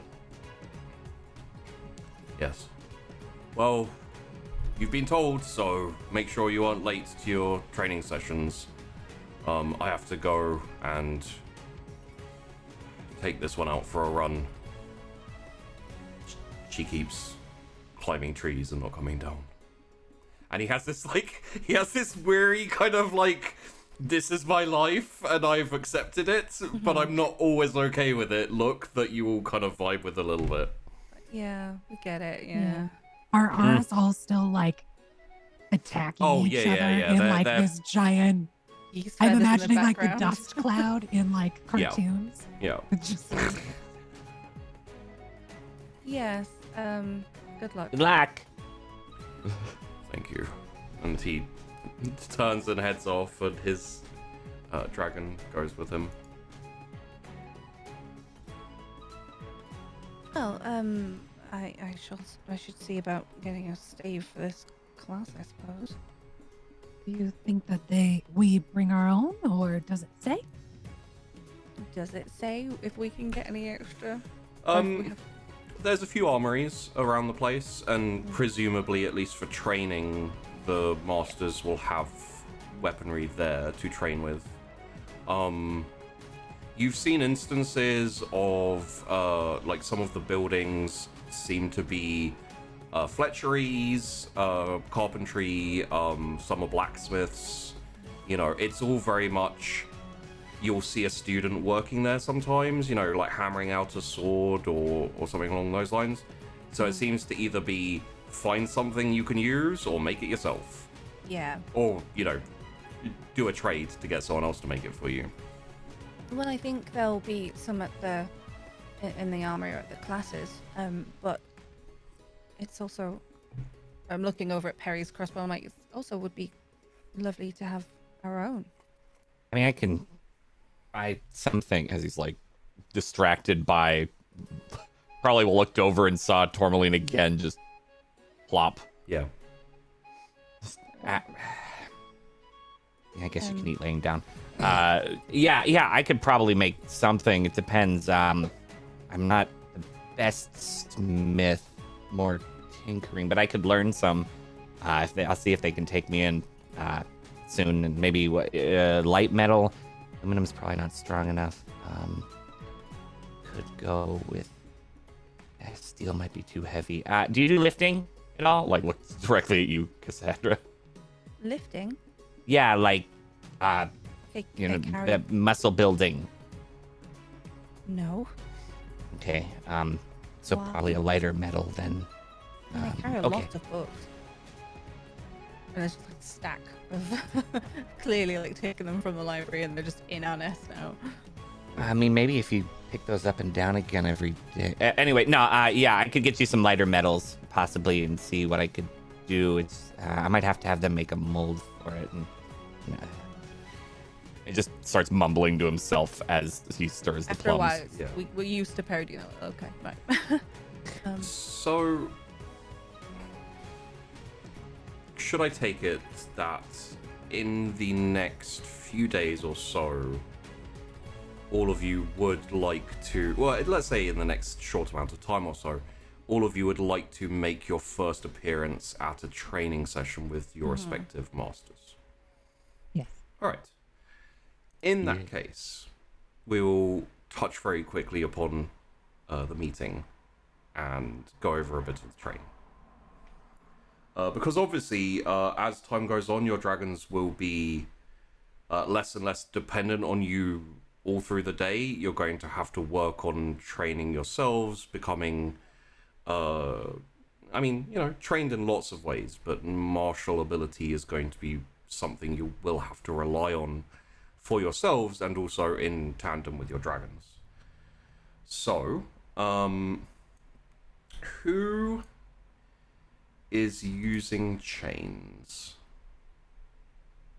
I would be. Rithera. You turn up to the training grounds to be presented with, and for the sake of this, there are other students there as well. There will be other students training with you. For now, you probably don't do much in the way of back and forthing. You're there to learn specifically. Absolutely. Nakur has a light blue, sky blue wyvern with him. He has very long, dark hair, very tan skin. with very severe features. And when you arrive, he has been training other students, and he sees you approach, and he breaks off with them and walks towards you and says, "Greetings. Are you Hello, here teacher. to learn from me?" Yes. Good, come. Okay. And he walks over to like this kind of rack of different weapons, most of them attached to chains and things like that. And he picks up himself a essentially like this big heavy kind of like iron chain, probably bigger than you'd be comfortable, going for. He's a reasonably large guy, which has this innately carved ball of like big hunk of iron on the end, and it has like different inscriptions, and you see like some symbology on there, like there's like a tiger and there's a dragon, and he says, "First look, and then you will do as I do, and then I will see how you handle yourself." And he hefts this chain and starts to swing it like this, with the chain kind of like wrapped around around his arm and then up along his bicep, and then he kind of flings it around to the side, and it takes this kind of like slightly horizontal angle as it goes straight towards a target dummy.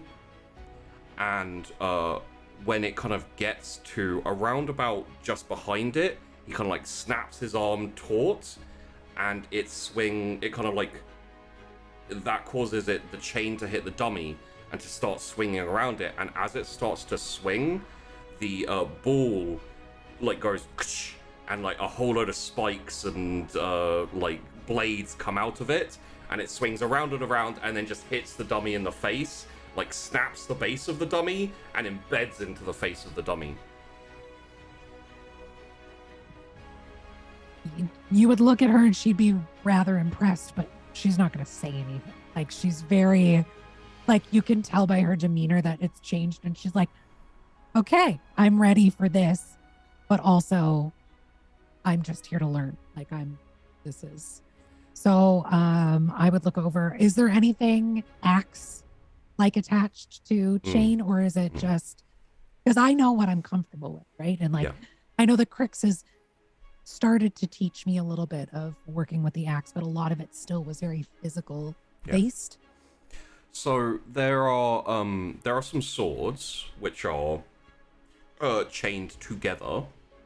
So essentially you can fight dual-handed, but you can also use them like a nunchuck, except for with swords. There are some like more solid kind of ball and chains and like maces and things like that. But there is also essentially it's like a very sharp, wicked, like quite thin axe head with like a pick coming out the back of it as well.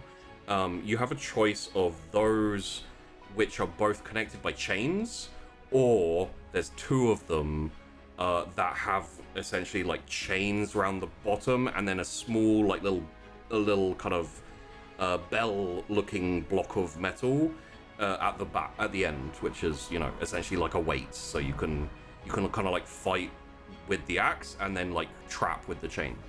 Perfect. I would pick that up and kind of just start spinning it, seeing how I feel with it moving in my hands and my arms. Yeah. You think like with this type, you'd like 2 axes, decent, very good for fighting. You'll be able to, like block and attack at the same time. The only thing you're going to have trouble with is if you're going to be using the chain, you'll probably want to go one-handed. And so you can use the chain to snare and then either pull towards you or hit, etc. Yes. And Nakor sees you working on it, and comes forward and says, "One of the usefulnesses of chains is that when you are on Dragonback, you can snare and pull to yourself, or leave your dragons back and jump to them. You do not always have to fight from the back of your dragon. You can go to their dragon, and you can..." Thank you, teacher. That is it's another viewpoint That is of good. the same. Yes. Now, you will stand in front of me, and I will beat my lessons into you. Let us go. Let us go. And the camera fades away as you dodge a very quick chain swipe at your feet, and you just basically jump over it, and you hear his laughter like ha ha ha ha ha ha ha. You have an interesting teacher. Congratulations. Thank you. So, you may take chain weaponry as a tag. Thank you. Obviously, you know, it will count towards using your axes as well, but chain weaponry seems to fit the bill a bit better.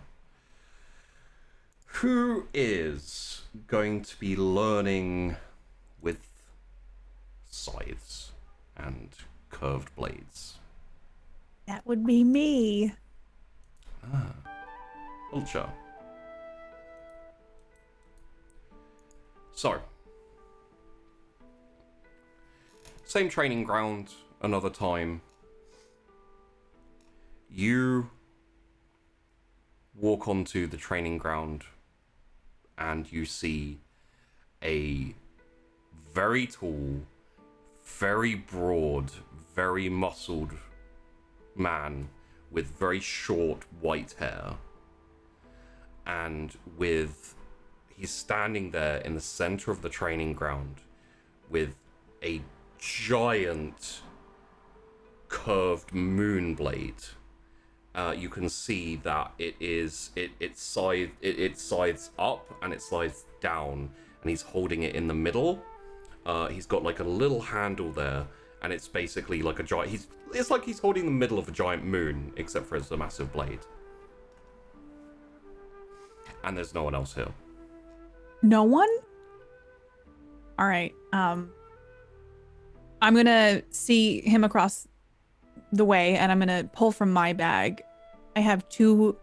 The best way to describe it is scythes, but they have wooden handles, and they curve up and around, but they look like talons. So they each have 3 points on the end, and they are made to emulate an owl's talons, and they are coated in a gold. I know it's not gold; it's too soft of a metal for it, but it's coated in whatever makes it appear to be gold.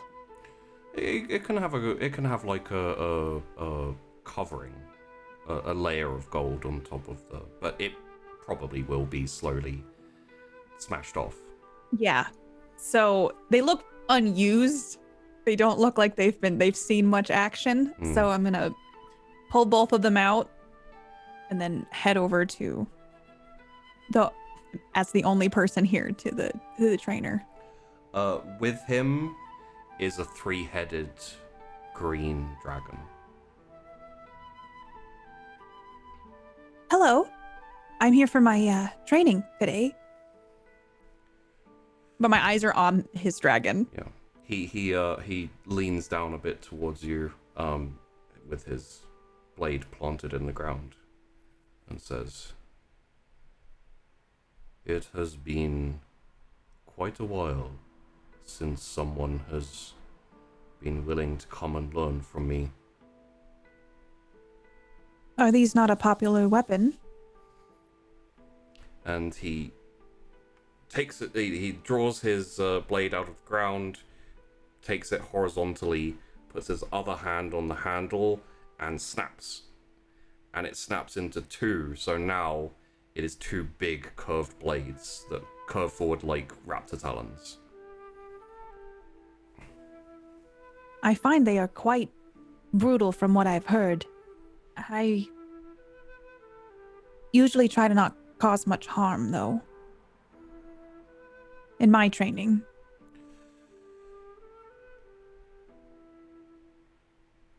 Being able to hold yourself back is good, but you must never shy away from causing harm. Sometimes harm is necessary. I will do what I need in the moment, but we always try to give the other person a chance to tire themselves out and subdue them that way before causing bodily harm. And he spins both of the blades round, sticks them in the ground, leans forward again. My name is Rainier Vaz. This is my dragon, Yorunda. I smile when he talks about his dragon. I have a 3-headed dragon as well. My name is Ulcha. Ultra. And then he raises his hand and points to his left, off into the forest. Go and defeat that tree, and then I will train you. Defeat the tree? Defeat the tree. I have a feeling you will not give me more direction than that. Come back when you are done. And he leans back and just stands there. You hear a very subtle kind of from one of the heads of Duranda. I'm going to study the face of the trainer. Mm. Can I interpret anything of what his intention is for me fighting this? No? Okay. He's pretty inscrutable. I'm used to having to figure out these things like it's unspoken, things I'm supposed to do. So I study his face for a second. I give him a quick nod, but I meet his eyes and I head over to the tree. What kind of tree is it? It's a kind of oak, fairly tall, fairly wide. It's not something that is particularly old and ancient and difficult to, depends what you want to do. So defeat the tree. My brain initially went to, I'm going to try to scale this and get all the way to the top as quickly as possible and use the talons to kind of pull myself up to the very top branch. Mm. So that's what I do. Okay. Do I need to roll for that? Yes, I think so. Could you roll me your martial, please? So that'll be Alright, so 5d10. 5d10. Add to 6 plus. 3 successes. Very nice. No real difficulty, especially with your weapons essentially used as purchases when there aren't enough branches, or if you just need a little extra help. But yeah, even without them, you get up pretty quickly and you find yourself at the peak of the tree.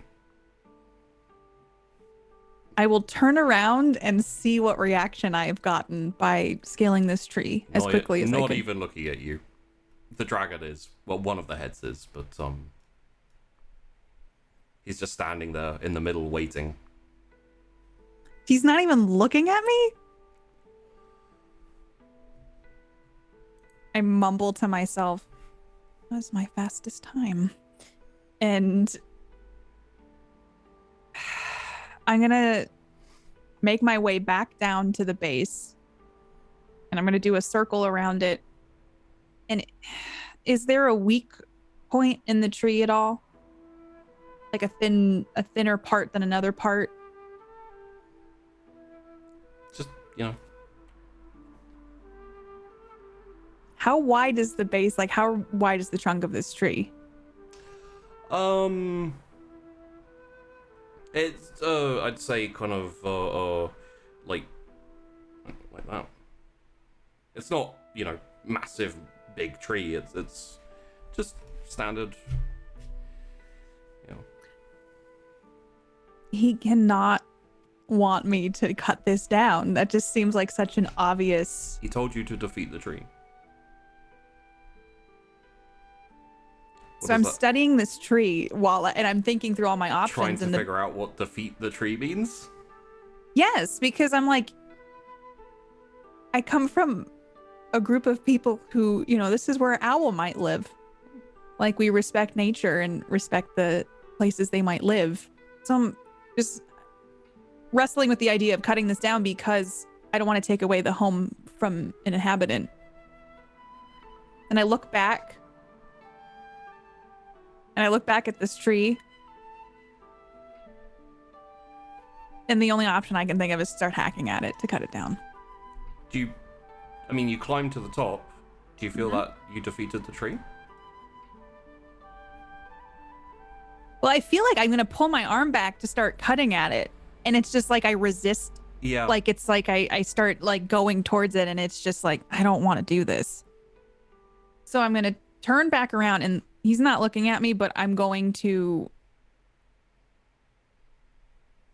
head back and see if he will accept that that is defeating of the tree. But try to carry myself in a more confident way so that it seems like I did what I was supposed to and start marching back. You hear a little snort over from one of the heads of the dragons.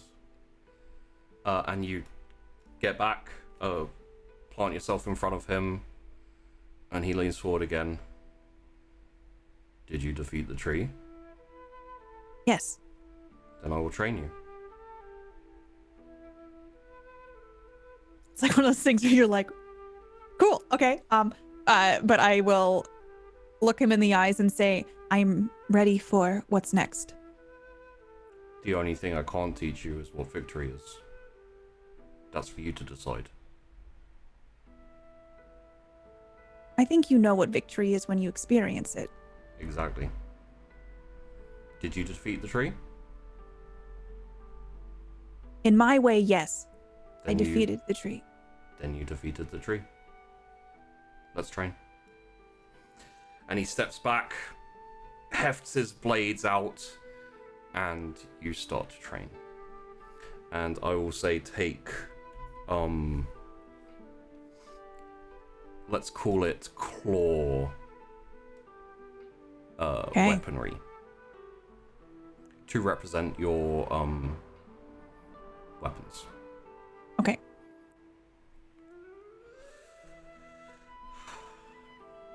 There were quite a few options for all the different masters. It's funny how you guys have chosen your respective trainers. Raina's a weird one. Who is going for ranged weaponry? Perry. Okay. Most definitely Perry. Close and personal at 4'6". I don't think so. Perry. Yes. You wander out to the training grounds a different time, but same place. It is lined with very, very many targets. Some in kind of human mannequin form, some in traditional archery targets form, and they're kind of at many, many different ranges. And there are quite a lot of people here. Apparently ranged is one of the ways to go when it comes to Dragon Rider combat. And there you see a very tall, very slim woman with about waist length red hair that's like very kind of very fiery red hair. You also see a dragon, just a regular European style dragon, which is also red. And she appears to be standing there and directing people, students who are using different types of bows. Some are very short, some are kind of the recurve style. Most are reasonably small and compact. They appear to be fighting at a close range comparative to regular archery. Most of them are aiming at very close targets. And as you walk up or kind of, shuffle up, she catches your eye and shouts at her students to carry on and wanders up to you. Hi, I'm Perry Quartz. Yes, Perry. It's nice to meet you. Good to meet you. Are you teacher Maya? Maya Chatsk, yes. What's that on your wrist?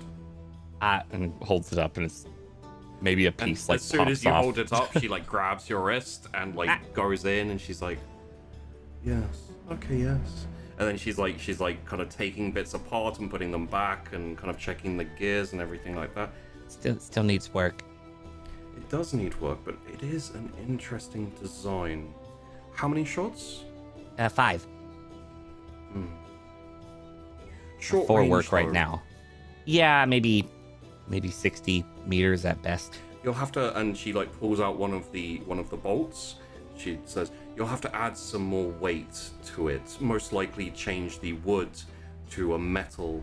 Otherwise, it'll be changed too much by the wind when you're at higher altitudes." Okay, that's good to know. Okay. Very interesting. Okay. I like it. Yeah, I'll have to get a mold made by the smiths for that. So, Yeah. Okay.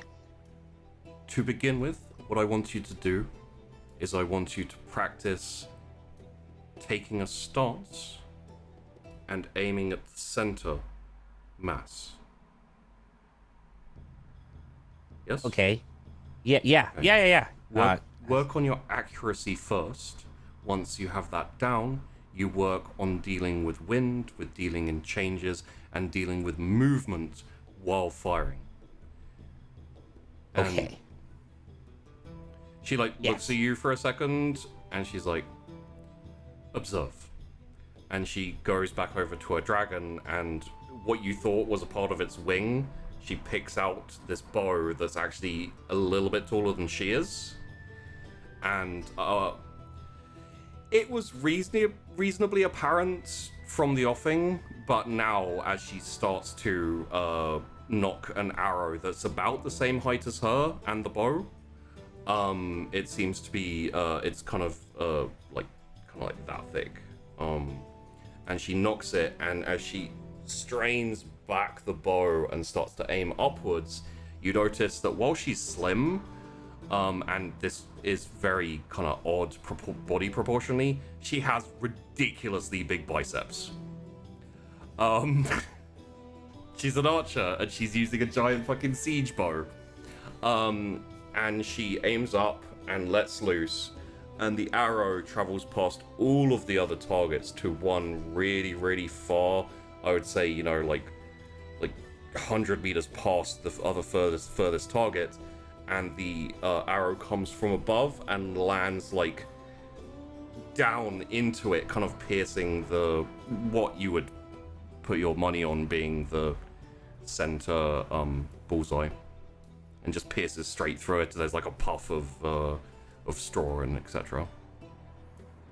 I don't think I can do that. Okay. But takes some sort of stances, kind of like doesn't really know what he's doing. Maybe you see him like attempt a wide for him, and then doesn't like that. Then And she foot actually, behind him, doesn't like that. Comes up towards him and narrows his stance, and also narrows his gait, so he's a bit more compact and a bit more kind of like yeah. Okay. And he's probably like practiced a little bit already, just making sure the firing mechanism works, and lets off a few shots. It is clearly way too far away from the target with the current way this crossbow works, and then kind of begrudgingly moves closer to it and fires a few more before having to reload. After a couple more rounds, she walks up and says, "You need to have a little more power on it." Yeah, I need to replace some of the springs. And Didn't have work any on on the hand. reload mechanism, because if you don't have the same power, what you want is speed. I wonder. So you can fire and reload, fire and reload, fire and reload. I've got a few. I could even put like tie a few of them together loosely, so that way the mechanism. Yeah, I could do that. I could get like easily like swap it out. Okay, yeah. To work on that too. And he like pulls out a small notebook of parchment that he's like sewn together and jots down a few notes with some charcoal.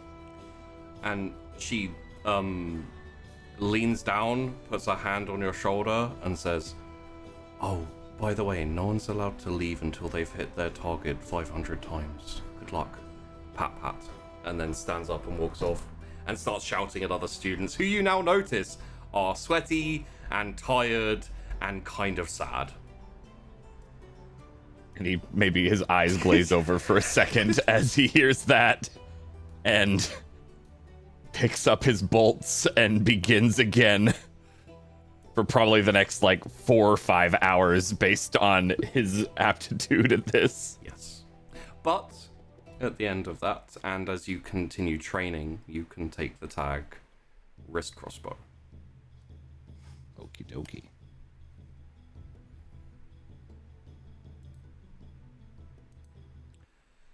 And I believe finally we have the stave master.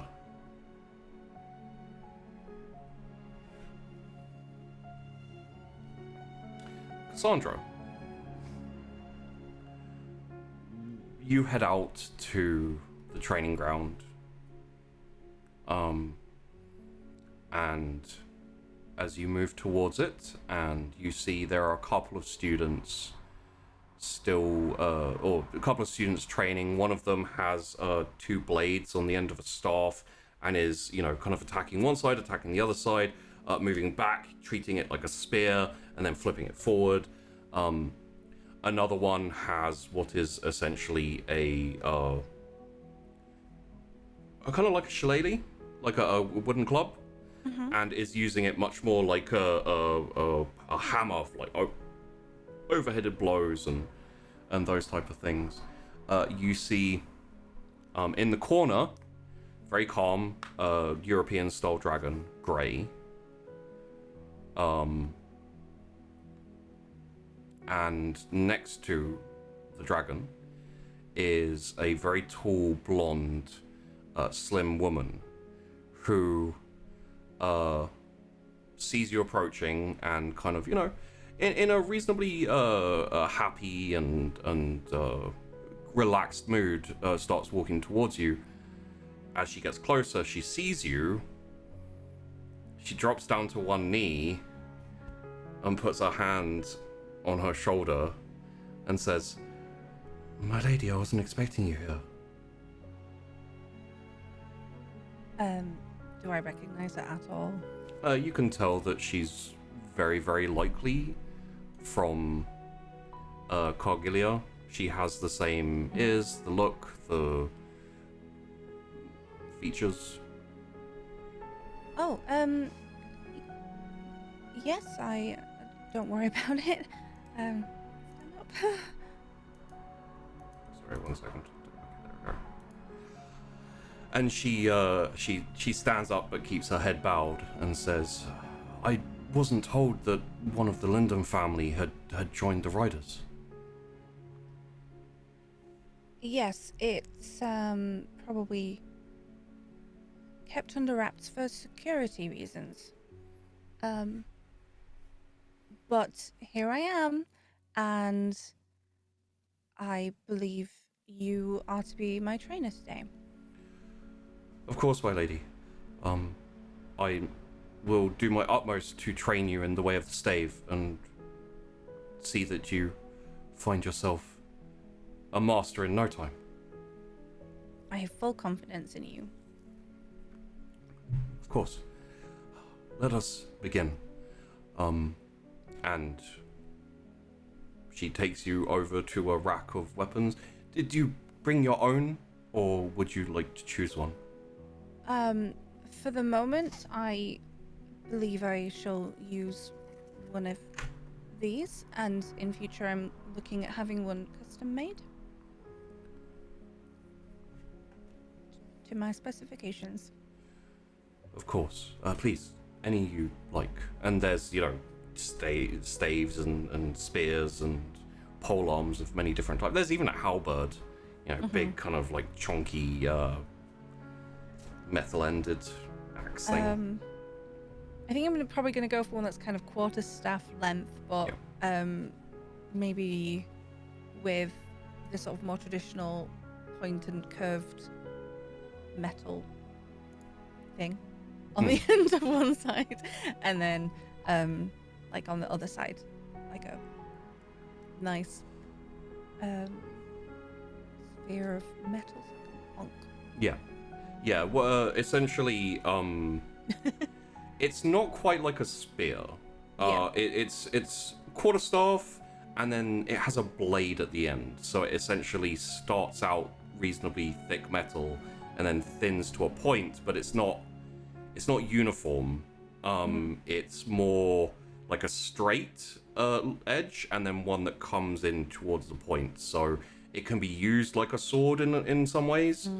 And then on the other end, at the base of the other side, is kind of like this kind of, again, a bit like a shillelagh, like a kind of knobbled club style bulk there, which makes it a bit harder to maneuver and use. But when you don't want to stab something or slice something, you can smack it on the head at least.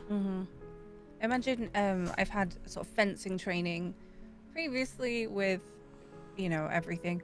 So I have some experience with it, and trying something different that my siblings are not better at me at, that I know of, is what we're going to... There is the captain.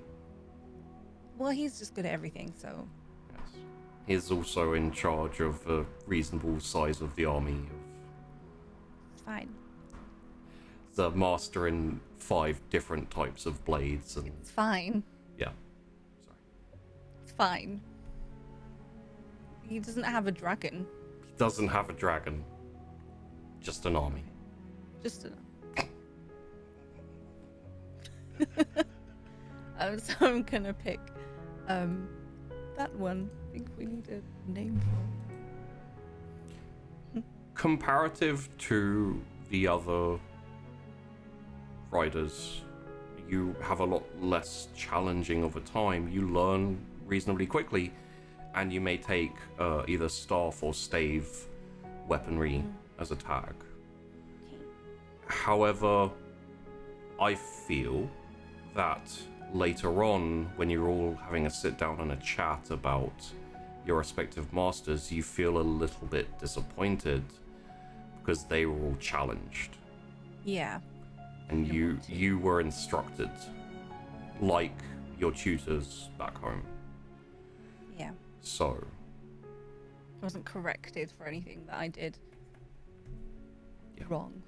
Yeah. Okay. So, time will move on again.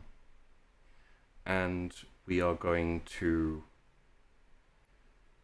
come back to a much, much more cramped household. Cramped nest. As all 4 of your dragons have grown and are now around about horse or cow sized.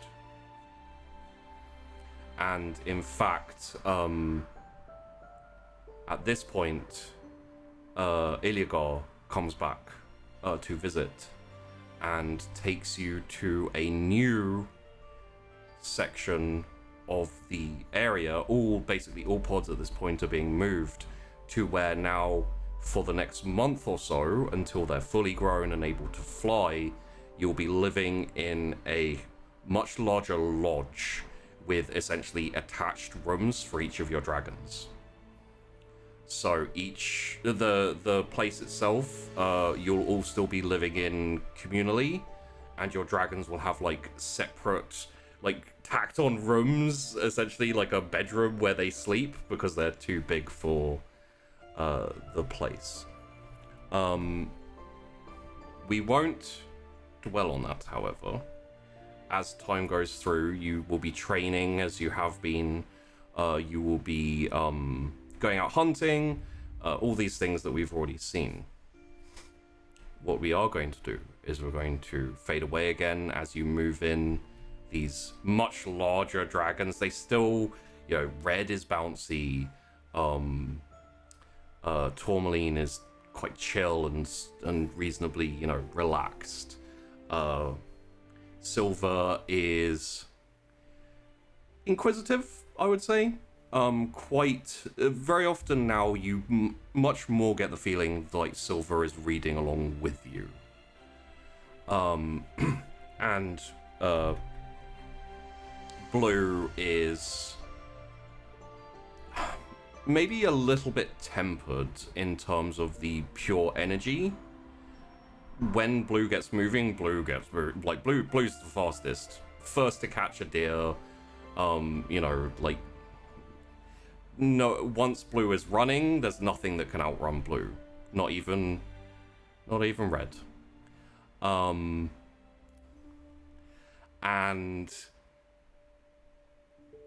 Red is, well, I think maybe the energy of Red has chilled out Blue a little bit. Red is still very boisterous, very excited, and so forth. So, now we are going to move to 6 months since the eggs hatched for you. Your dragons are out hunting together. They've had their first words. You have met some of their personality. You have started to get to know them and to converse with them. And you are all enjoying a very quick break from the day-to-day hectic nature that is dealing with young dragons who can now talk and also bug you. So, if there's anything you'd like to say to each other before before the hecticness comes back, please do it now. Yeah, Perry's, in addition to working on like 7 projects all at one time, it probably came too late, but when he said he was going to work on something to help with Red and Blue, but probably mostly Red and their energy, he made one of those, those cat toys where you can like step on a lever and like a little mouse or something will pop up through a hole. Yeah. He did that, but with bones. So you could sit and just like foot pedal a few different like bones to pop up. Yeah. To try to play with them and keep them active as best as possible. It's probably a little too small since the dragons grew too quick, but it still might work. Yeah.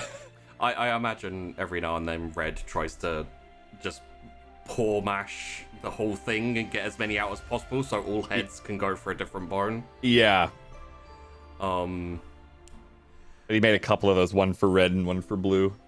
Red's has more slots and holes for the sake of more heads. And I will also say, all three of your dragons who have wings have been flapping more, have been managing to get themselves off the ground, and have been very excited about the prospect of hopefully soon flying. The exception would be Silver, who very often can float to a certain degree. The problem is Silver still can't fly, can't go up, but can go sideways, and prefers that very often to slithering on the ground, understandably. Yeah. I've been trying to like help him, just lifting, like whenever something's scraping, I'm like, come on, lift up. Yeah. You can do it. Imagining a balloon with way too little helium that's kind of just boom, Yeah, I'm like, come on. boom.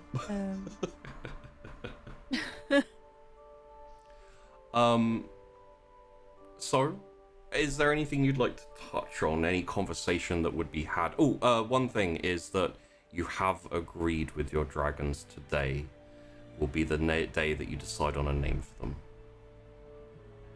So when they get back, you're going to have that conversation. That's so exciting. I don't know. I'm outside of just tinkering with everything. That's probably all he's been doing. Imagine you've all settled into a certain amount of routine between yourselves, so I don't feel like there'd be anything particularly like of interest that you'd go through. You're looking after dragons for the last 6 months. You do kind of get into a routine. Aside from maybe a couple of you like complaining about the rough training from your respective martial masters. I feel like I would have had to have taken up another class. Like, I've probably done, I don't know, someone do, not potion making, but... I would also say that if you put in the request to be treated more normally, it would have happened. Yeah, like, if there's other people in the class that are being treated differently, I Yeah. absolutely would have. For the sake of security, of course. So, interestingly, if everyone is prepared, the first through the door is Tourmaline. As they come through the flap, it confuses all of you how such a chill and relaxed dragon makes it in first. Probably she's figured out different ways to get back quicker that the others haven't figured out. But the flap lifts and in walks the probably largest currently of your dragons. And Tourmaline wanders in and her eyes alight upon you, Perry. Hello, welcome back. Perry. Yes, that is me, Tourmaline. Yes. Perry. Yes. Did you get a good hunt in? I had a good sit outside. Right. Yes. The weather is rather nice today. I mean, you like Tourmaline, right? Do we need to change that? I like that you gave me a name right away. Oh, good. Okay. Good. Because today was like, I guess, name day is what we were thinking. So I'm glad we don't have to change it, because that would be confusing. Tourmaline is like a stone, correct? Yes, it's a gemstone. Kind of a lightish brown, hints of orange and yellow here and there, depending on the type of it and the depth. And sometimes they're a bit more yellow, but they're usually brown. I am brown. Yes. Your name is Perry Quartz. Your full name. Yes. Quartz is also a stone. Is that correct? Yes, it is. It's my family name. My parents and their parents and their parents and their parents usually tended to focus on the quartz section, which can be used for like timings, depending on how you run with it. It's a very accurate stone. Sorry. Yes. We are both stones. Yes, we are. Tourmaline's gonna saunter over to you and sit down next to you. I am glad that you are mine, Perry. Oh, thank you. It took a little getting used to. You're a lot quieter than my family, but that's okay. Perhaps you needed some quiet. Maybe. Did you still want to learn how to write? Like, looks hopeful, even though he's never actually asked. I do have a question for Shaping. Can dragons learn to write? They can read. They Okay. don't really have the appendages to write. I'll take my tail and wrap it around Perry, like behind, in kind of like a, you know how a dog leans into people? Yeah. It's kind of like Yep. that. I will try to write. But I'd much rather help you in other ways. Okay. Yeah. We can figure something out. I could even, you said you don't have the pen juice for it. I could maybe rig something that would attach maybe a pen to the side of it. Yeah. Well, here, hold on. And he was like, puts his crossbow down. Could you hold this? And he like just absentmindedly like holds up a spanner behind him. And literally, we've been doing this for like since I was a baby. I just instinctively reach down, put it in my mouth, and hold it patiently. Yeah. And then he just kind of like continues to tinker, and then will occasionally like reach up, grab it, hand something else. Yeah. And probably goes back into that routine that he's been doing for a while now. But something, I mean, well, probably towers over him at this point, even though it's a not fully grown dragon yet. And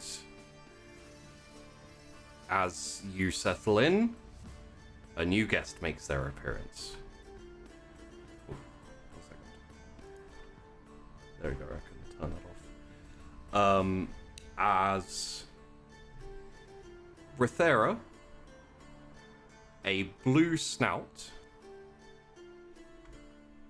pushes itself inquisitively with a little snort and a little sniff, and Blue pushes their way into the nest.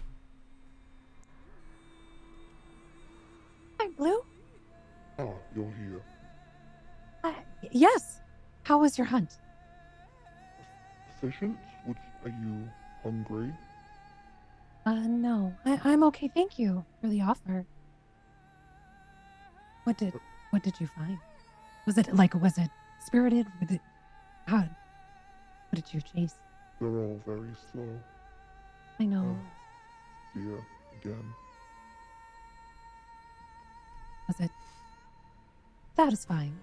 Do you need to go out again? Perhaps later. Okay. You know I'm always happy to come with you. I know. You can join me at some point if you wish. If you can keep up. I'll certainly try.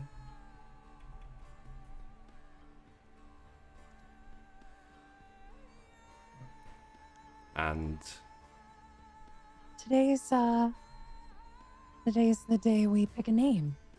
Ah, yes. Finally. You don't like Blue.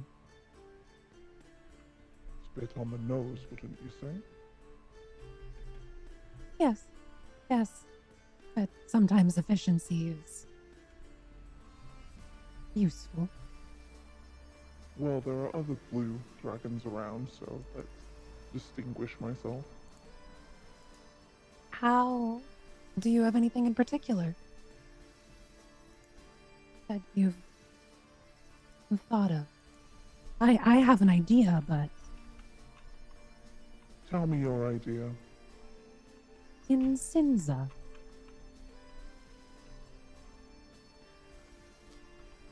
I suppose that's acceptable.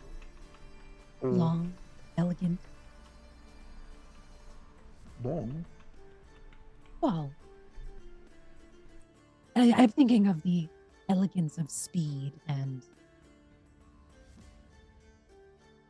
similar to Rithera. They both also have some similarity. I'm used to families or units, people who work together. Well, the name can suit if you like it, I suppose. Suits, then it suits. I'm, Sinza. mhm. Yes, you shall name me that. Wonderful. seems Is there anything else you need today? Mm. No, I don't think so. Do you view me as a teacher? A friend? You are my human.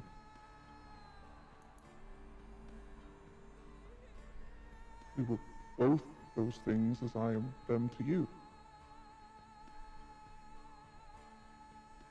Yes. Yes.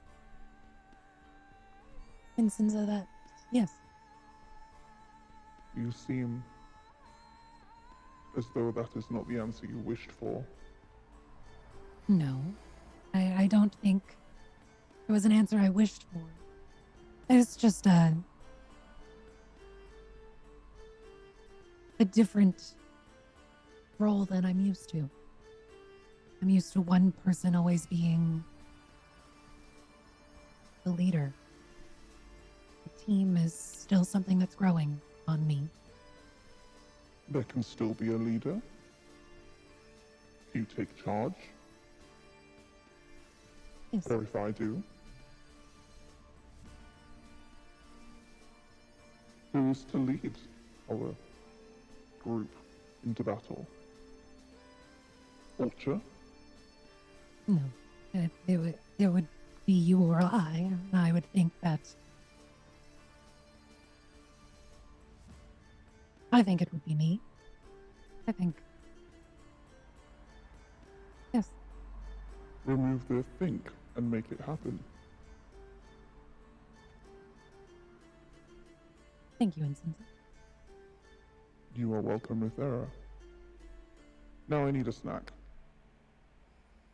As Incenso, newly named, wanders into her bedroom, does the equivalent, I think, of slamming the door. And,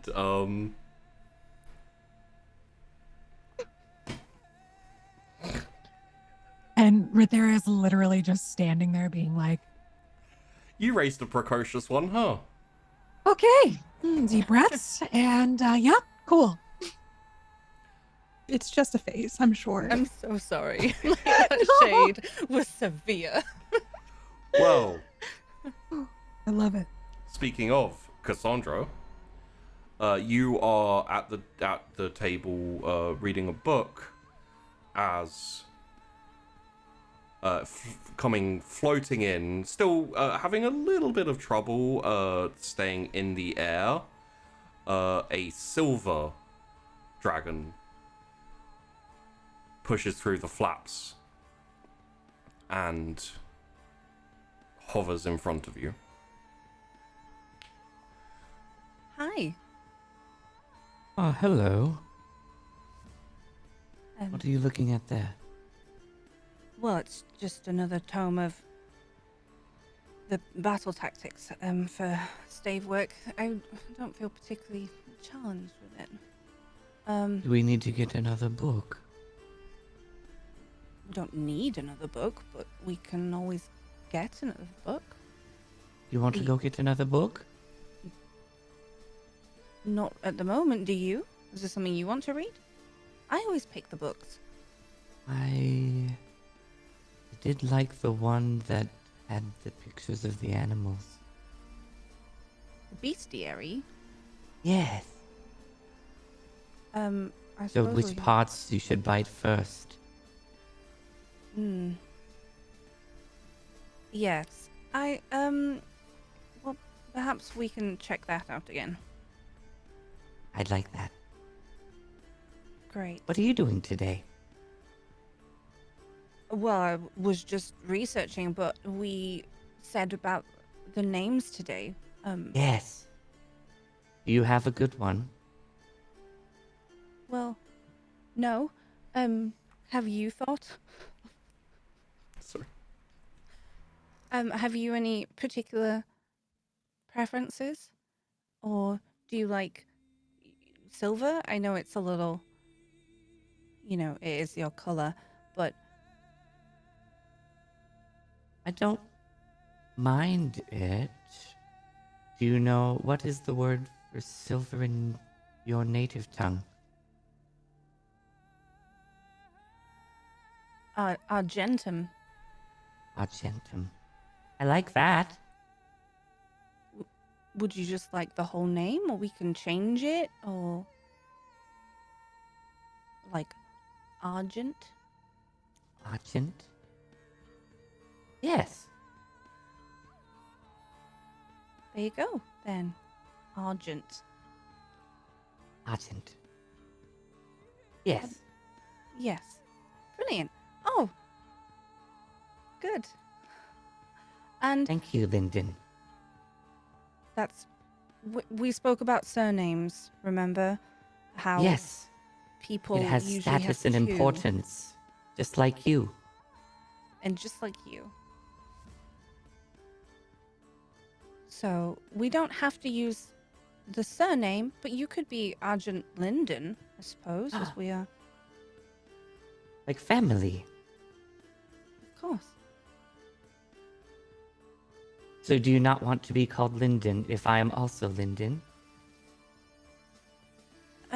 Most people will call me Cassandra, though. Linden is the family name, and Argent and Cassandra are our owned names for our. You would self. prefer Cassandra then? Yes. Okay. Okay, let's. Did shall you we want to get go the- back to reading?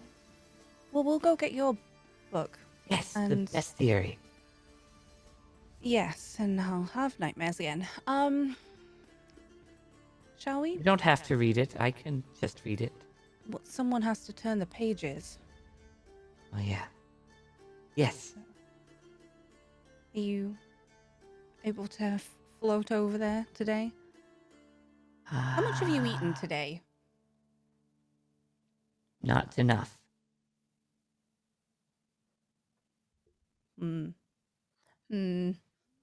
I'm like, I know that sometimes Argent eats too much and Bob's a little low. I'm like, so, we'll head over to see if the bestiary is in the library again and Okay. collect things.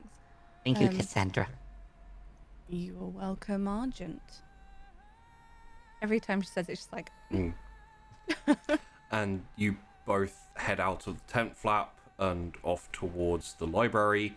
As you're going, you hear the crashing of trees, the stomping of feet. You know what's coming, and I would say you both probably move out of the way. move quicker. As Red makes her appearance into the tent, into the nest. Ultra, you hear the tramping of feet and the stomping of excitable footsteps as bowling in through the tent flap comes Red. I plant my feet and get my center of gravity because I'm so used. Like I prepare for Red to show up. Like a American football player who's just like on the line, just like they're coming. I've got to stop them. Alta, I caught a deer. I caught a deer. It was delicious. Did you share amongst with yourselves? my other two heads. Yeah. Okay, are you full?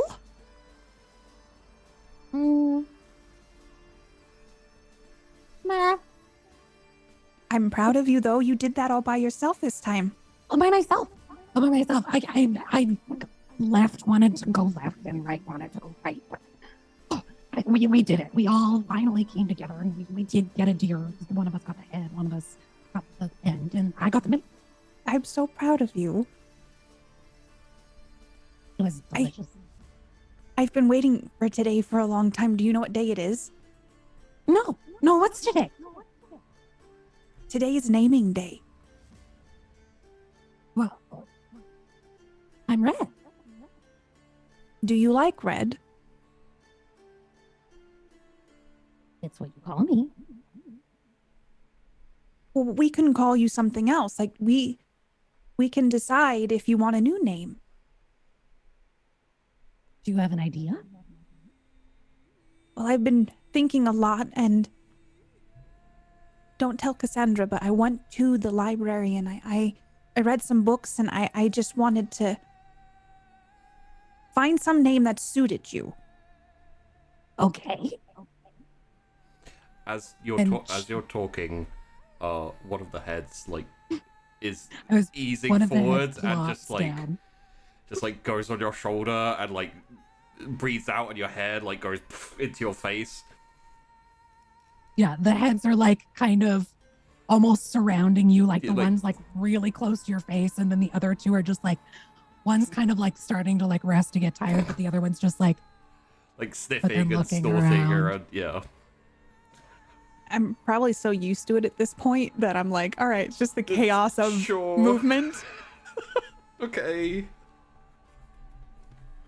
What do you think about? Well, you are full of life and energy and restless.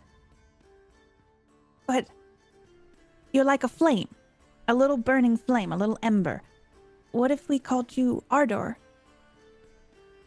Ardor. Yeah.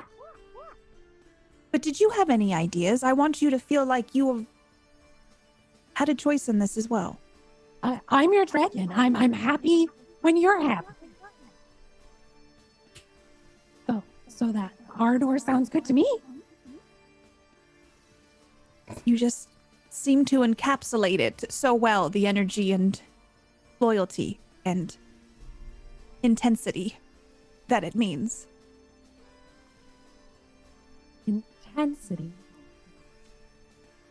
I just think I'm loving, but okay. Okay, then I guess it's decided. Yeah. Ardor. And the heads would kind of like pull you in for a hug of like Does- a little bit of smooshing. And it's like when you were a baby and just like the little hugs you would do when you wrap around my neck. So then I would very much enjoy getting to get these like nice hugs because it's like a little thing that we do. So I definitely hug back and deal a little squeeze to each of the necks as I go through.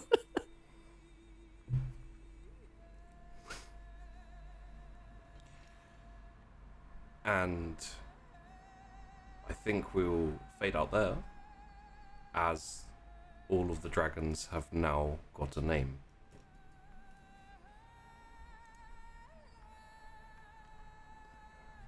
And going to move forward about a week. You enjoying spending time, probably you'll take a bit of a break from training for a bit. To the best way I can describe it is that feeling that you've had throughout the dragons growing and learning to speak and becoming much, much larger, and in some cases with a lot more energy, and sometimes even a bit more mouthy. Developed a bit of a teenage attitude, some of them I could say. You have noticed in your fellow podmates slight changing of the irises. And from here on forth, it will become a lot more vibrant, a lot more pronounced, and at times will almost look like a ring of fire is going around the irises in the color of your dragon. Once you have decided on a name, the meld is a lot stronger. And you will feel... It would be hard to describe adequately. You're not telepathic with them. You don't feel their emotions, but you can sense a small inkling. For example, if sorry, we've just named them. Did we agree on for Blue's name? Incinza. If Incinza is feeling grumpy or angry, Rithera, you'll feel like from her, if she's in her room, you'll feel like a little hint of like disgruntled grumpiness, almost like if you're near a fire, you can feel the heat from the fire. It's a little bit like that. You know it's hot, but you don't have that experience per se. So, and it'll be the same for dragons. they'll be able to pick up minutely on moods and things like that. However, what we are moving forward to now is he's come by, imparted upon small lessons and small instructions, but Iliagar turns up one early afternoon with his dragon along with him. You've at this point probably had a chat with his dragon a couple of times, but when he calls you all outside, just as a something that I feel like I need to know, do all of the dragons treat a vendor with respect? And you can answer for the dragon you're playing. Have we had a little scrap, or I have I mean, seen her fight or anything? you like a vendor is bigger than all four of you, and doesn't take much nonsense. So I would imagine, especially in your younger years, months, when you were smaller, if you gave a bit of a nip or gave a bit of a challenge, a vendor would have just kind of like pinned you to the floor with a foot until you calmed down and then shuffled you off. Nothing too Yeah, it'll serious, be, but like, reluctant, like, do respect her, but don't say that. Like, I'll get to be a big dragon one day too. yeah. When I grow up, Tourmaline. Oh, you go ahead. I was just gonna say, when I grow up, you'll see. You'll see. You'll all see. Tourmaline would just easy going, just like, hey, what's up? You know, yeah. shares the space easily with other dragons, I presume. And Our Argent probably wouldn't pick any fights, that sort of thing. Definitely respect, but more watches and waits and sees kind of how everyone else interacts. And then potentially will mimic how the more respectful dragons or young dragons interact. And Aldor would probably be taking like any information from Ulcha and seeing how Ulcha treats, and that if that's the case, like probably super respectful and like kind, but just kind of like doing the constant looking over. Yeah, one like, head is probably always on where Ulcha is at this point. yeah. It's like, And am then I the other doing it? one's Am I just doing like- it right? Yeah. The one is like super fixated. One is like looking behind, watching a butterfly. And then the other one's probably on Ulcha. Okay. And Iliagar says, finally the day has come for you all to become riders. We are going to take the day, ascend the stairs of Harrowhold to the peak, and you will all fly. And for the first time he actually smiles and seems excited.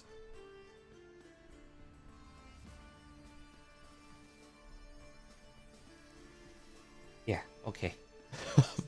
Probably just- beads of sweat dripping down Harry's face.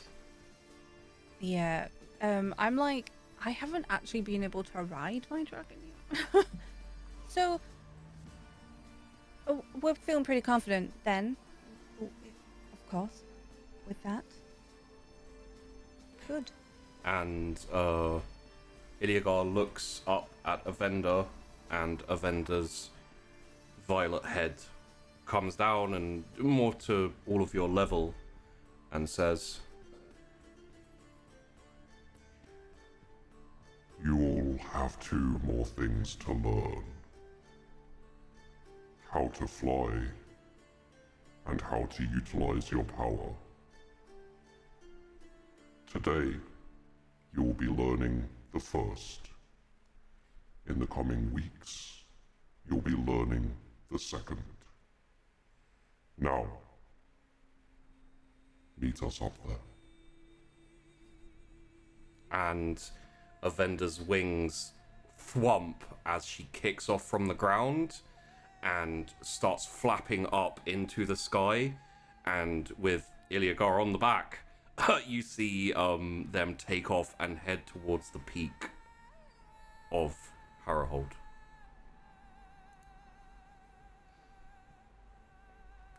Okay, I guess we go up the stairs then. And just kind of like... Yeah, I'll follow you, Perry. I'd be matching the energy of Ardor and just like trying to contain myself, but I'm so excited we get to fly. Like I've been waiting for this. I'm trying to keep it cool, but I'm just like you could tell like I'm just vibrating and I'm taking 2 steps at a time to get to the top. Yeah. Kind of thing. And Ruthera's just trying to be like calm and collected. yeah.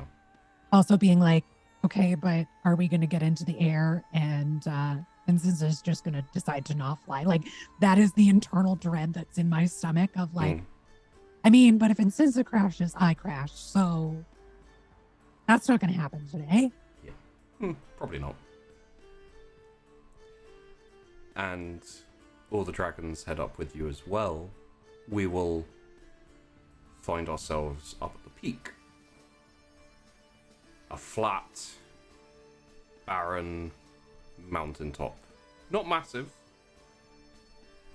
but enough space for dragons and their riders. And you find Iliagar and Avenda there, waiting for you. Iliagar steps forward and says, "When you are ready, one by one, there is the ledge, and there is where you will become dragon riders for the first time. Take your time."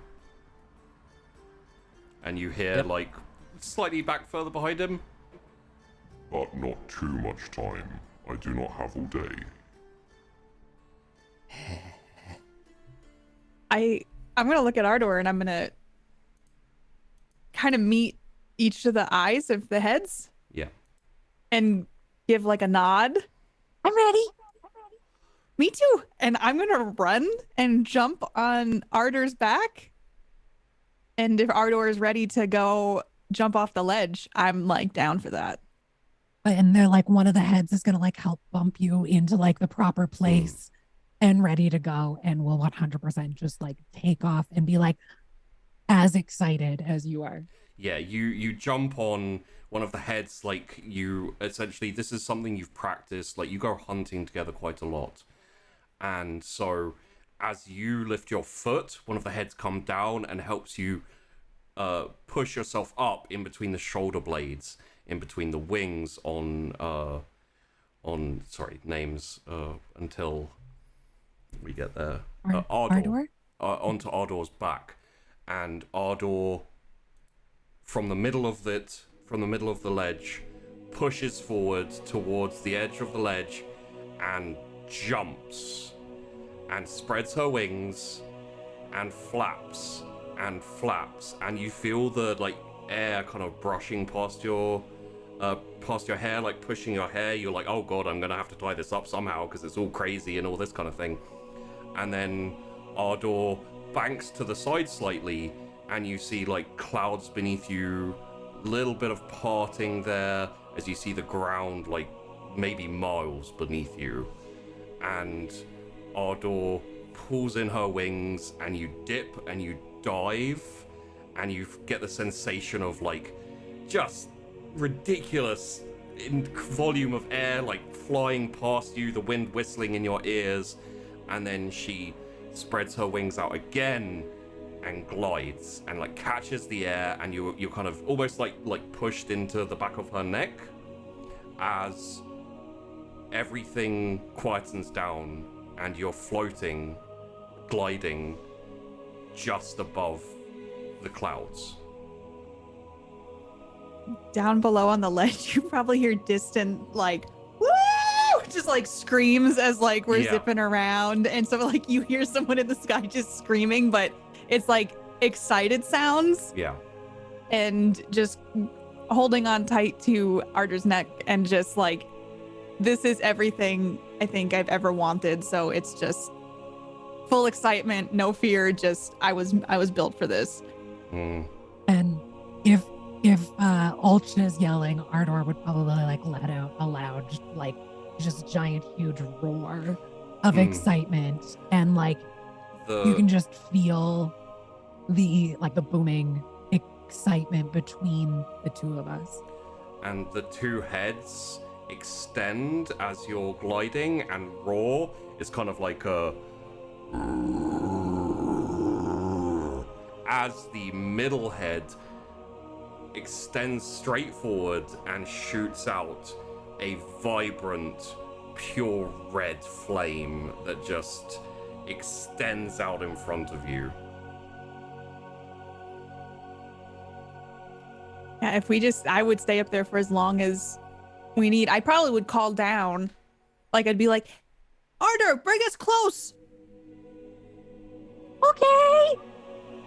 And I feel like we'd do a flyby. Yeah. And I'm just like, come on, guys! And just we fly back up. As you're all like still standing there and thinking about it, just like a zip past, not super fast, but you hear the flap of the wings, and you see the shadow from above like blotting out the sun for a second, and you hear Ulcha cry out as her and her dragon are flying around the peak of Harrowhold. So, is anyone else wanting to... Oh, here we go. Okay. Give me a second. Are you ready? It's you taking too long. Get on. Okay. And because I imagine you've probably already started moving, I would be running to keep up to you to then jump right on. And then just like tackle right on. As much as I get into position. Yeah. And just ready. Yeah, and I'm just gonna... Shit, better be on, because I'm going. Not checking. Okay. You jump onto the back of Incinzia. Incinzia is a very horizontal dragon. Comparable to the European-style dragon and the Hydrangs. The Wyverns are not quite as glidey and not quite as full of stamina. So as Incinzia jumps off and starts to flap, she flaps much quicker, and she builds up a speed a lot quicker, and then she dips and she dives and she goes like an arrow straight at the ground, and it is speed and it is intent and it is from A to B. And then when she gets closer to the ground, as you feel the ground coming towards you, you're like, hey now, I just had a conversation with myself about this. She opens her wings and she glides fast, like there are trees just below you, like flying, zipping, zooming. And this is like you on the hunt, except for times 10. It is all adrenaline, it is all speed, and you don't go high, but you go far. And you actually see in the distance one of the towns that is like, you know, hours away by foot. You can already see in the distance coming up the horizon. Incinzia, let's see how fast you can go. And I'm just like, because I'm adrenaline excited. A, we're not crashing to the ground, but B, I'm like, you want me to push you? Fine, let's go. Go as fast as you possibly can. You want to see? Yes, show me. Let's go. I'm gonna set off, but I'm also gonna be a bit of a dick and do some like zipping around trees. Yeah, so Scare the living daylights out of her. Might do a little roll. And I probably like lose my balance a couple times. I'm like doing everything and I hold on in my head. I'm like, Pear needs to help me make a saddle because I don't think anything I make will be able to keep this on. Yeah. I don't want her to die. No. But I'm like making sure she's still got a firm grip. and it's that like adrenaline fear, right? That like, oh, you want me to push you? Okay, well, let me just Let's go. get you. Yeah. And as you're going, Incinzia goes even deeper and like down in between the trees and zipping between the trees, and then back up and going and going, like that town's getting closer and closer. You realize that Incinzia may get tired quickly, but is also very, very fast. And on the ground, there's a slightly old woman with a child in the side, like clip-clopping on a cart, horse and cart down the road, and she looks over at her child as her child goes, "Look, Bubby, dragon!" And she's like, "Be quiet, dear." And you just hear this huge, like, bellowing trumpet, and boom, as Incinzia and Rithera, like, bam, past them, and Incinzia lifts her head and fires a very tight, very accurate blue flame, just like a flamethrower, just straight up into the sky as she, like, booms past this parent and child who, probably traumatized for life, but, you know, whatever. They'll learn today. They Don't mess will. with dragons. Exactly. So we have 2 left up at the top. Yeah, so Perry has like walked up to Tourmaline and is like pulled some straps out of his bag and is like kind of very meticulously like getting some things hooked up. It's not a saddle, but it's just a few like not reins even. This looks like anchoring straps. Harry, you do not need those. No, but I think it's wise because then you can maneuver better, and I don't have to worry about holding on as much. And it seems like a good idea. Is it a bad idea? If you think it's a good idea, it is a good idea. Okay. And then he's like attaches a few more, like probably like one like below the neck and then under like the bellies, just a few different like straps that he can put his feet into, almost like stirrups, but not quite. And it's just kind of like, it looks pretty hodgepodge at the moment. Yeah, rudimentary. So he's like doing that and probably taking way more time than is absolutely necessary. May even hear a huff from, I don't know if he'd hear one or not from Tourmaline, but Tourmaline is very like just patiently waiting, like probably crouched down so you could have an easier time putting the straps yeah, oh, on. absolutely. You definitely hear a huff from a vendor.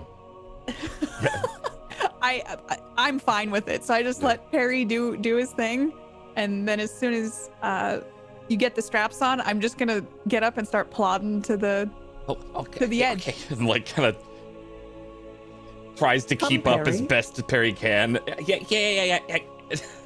Like readjusting his bag and like reattaching straps and things and securing anything he's got to make sure that it doesn't fall off. Can I tell if Perry's nervous? If we share emotions, he is wildly nervous. Okay. You get a little insight there, though. Like, yeah, nerves. I'm gonna lower down again, so that it's easier for Perry to get on. But I'm gonna turn my head around and bring my face close to Perry. It will be okay. Not supposed to leave the ground. I am.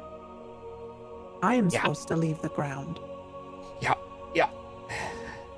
Like starts climbing up the straps. I promise I will keep you safe. Okay. All right. Like wraps one of the straps around just his left wrist. Yeah. And I don't know if it's possible, but I know Perry's a little smaller, right? Very small.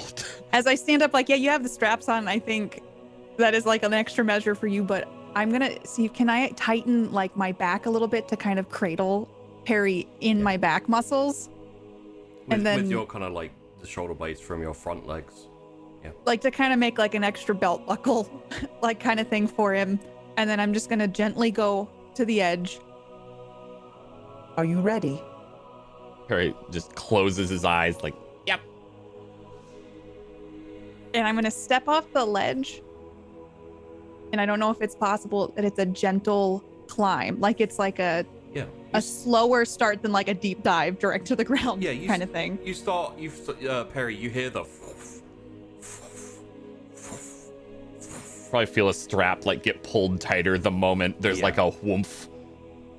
As Tourmaline ascends higher up. There's no massive rushing of wind. There's some wind and that type of thing. All you hear and all you feel is a light wind against your face and the heat of the sun. Okay. And when you open your eyes, you see that you are slowly and calmly flying with Tourmaline way above everyone else. I've never seen the top of a mountain before. Look to your right. You can see more mountains. Just peeking out through the clouds of the peaks of the other mountains around. Do you see the forest over there? There's some bright orange trees, and you cannot see them unless you are up here. Oh, yeah. And there's Lowhold. Yeah, I see the peaks there. Yep.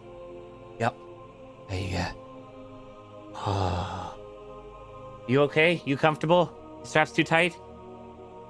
We can adjust those later. Not now. I'll fall and die. No, I feel fine. Are you okay, Perry? That's a subjective word. I'm alive. I'm alive. You'll feel like the shoulder blades kind of tighten around you like a little chair, like squishing you in a little bit. I'll get the system. I've got some ideas for a good saddle. And he like pulls out a couple of measuring tools and like starts like getting a view, like he's stammering and stuttering to himself, but it calms himself a little bit as. And as you do, Tourmaline, you lower your head down towards the ground and shoot out a jet of vibrant, healthy, earth-colored flame that has like very small licks of orangey, fiery looking aspect to it, but what it is essentially just that really rich soil color. Oh. You could hear not like a see that his eyes chuckle. wide. Yeah, like a chuckle from me. Do you not feel alive up here? I am alive. And I can sense that Perry is nervous. And so I would start humming. Just so like maybe he can feel the vibrations through my scales. Yeah.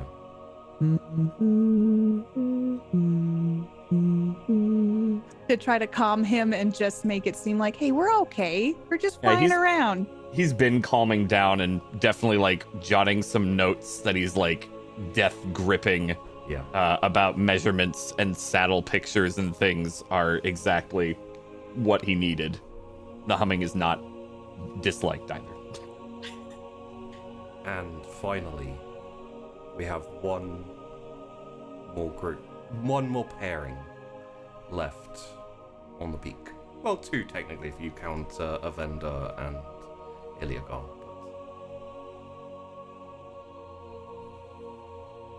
Okay, how do you feel? Are you feeling confident with this? I didn't have breakfast. Maybe that helped. Oh, that's all right. Yes, I am. I was reading up a little on wind resistance in the book that you had on some of those sorts of things. Yeah, It would probably be best if you were closer to my head. okay. You could hold on to some of the horns that I have. Right, good idea. Yes.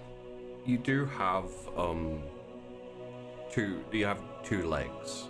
Mhm. So they're not like the shoulder blades don't, come out or anything like that.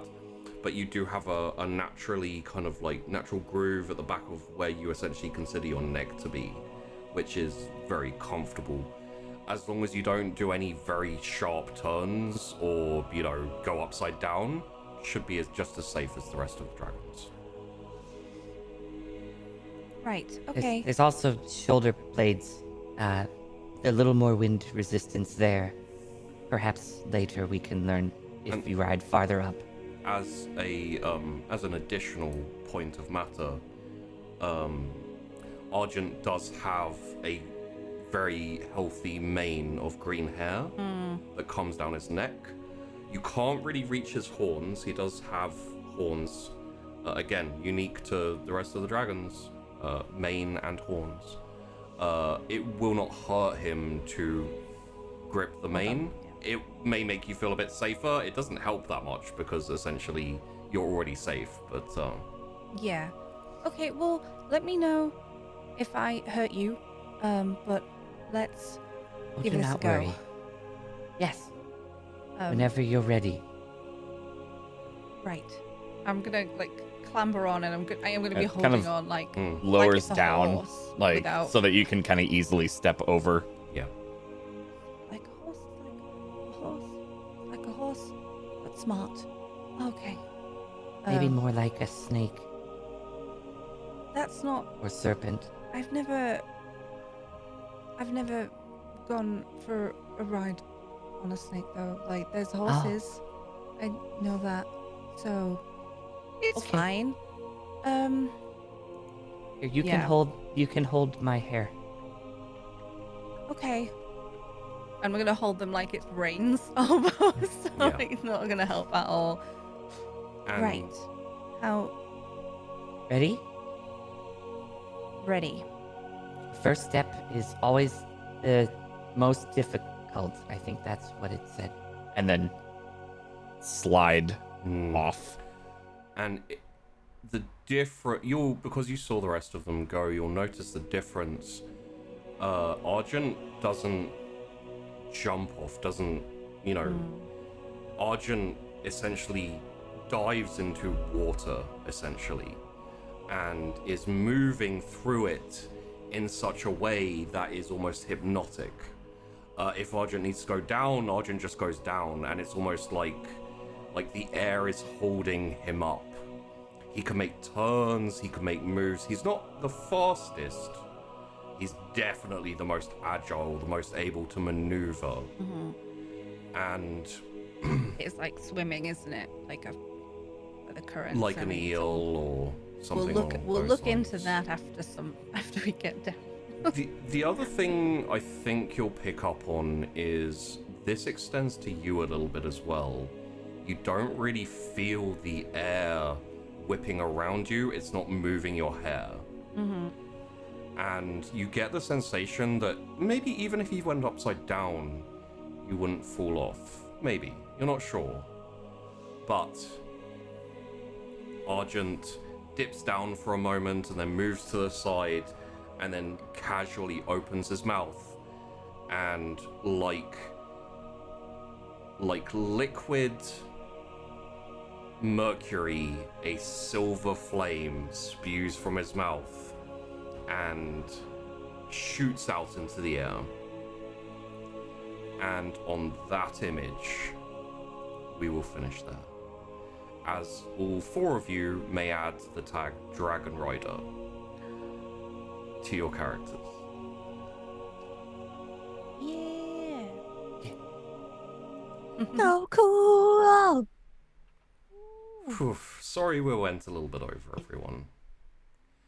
Yeah, wanted to get that flight out the way.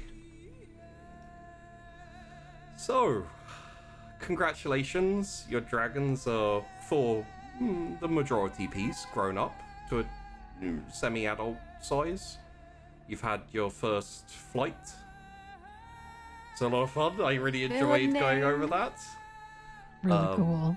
We met the dragons and their names. Whew. My goodness. I like how different Yeah. everyone's like experiences with their dragon is for all aspects, really. The I contrast between each pair is so interesting. Yeah. I'd also like to pull up someone's comment when you were just about to start flying the Argent Cassandra pair. Someone said it's like riding a sausage dog, which made me laugh. A magic sausage dog. Oh no. Yeah, we're gonna be researching wind currents now. So, essentially, we'll do a very quick outro. I have a couple of pieces to say, and then if we want to talk about the episode, that's cool, but I don't want to keep you because we did go over reasonably by a fair large amount than I was, than we should be. So let's go in order of flying.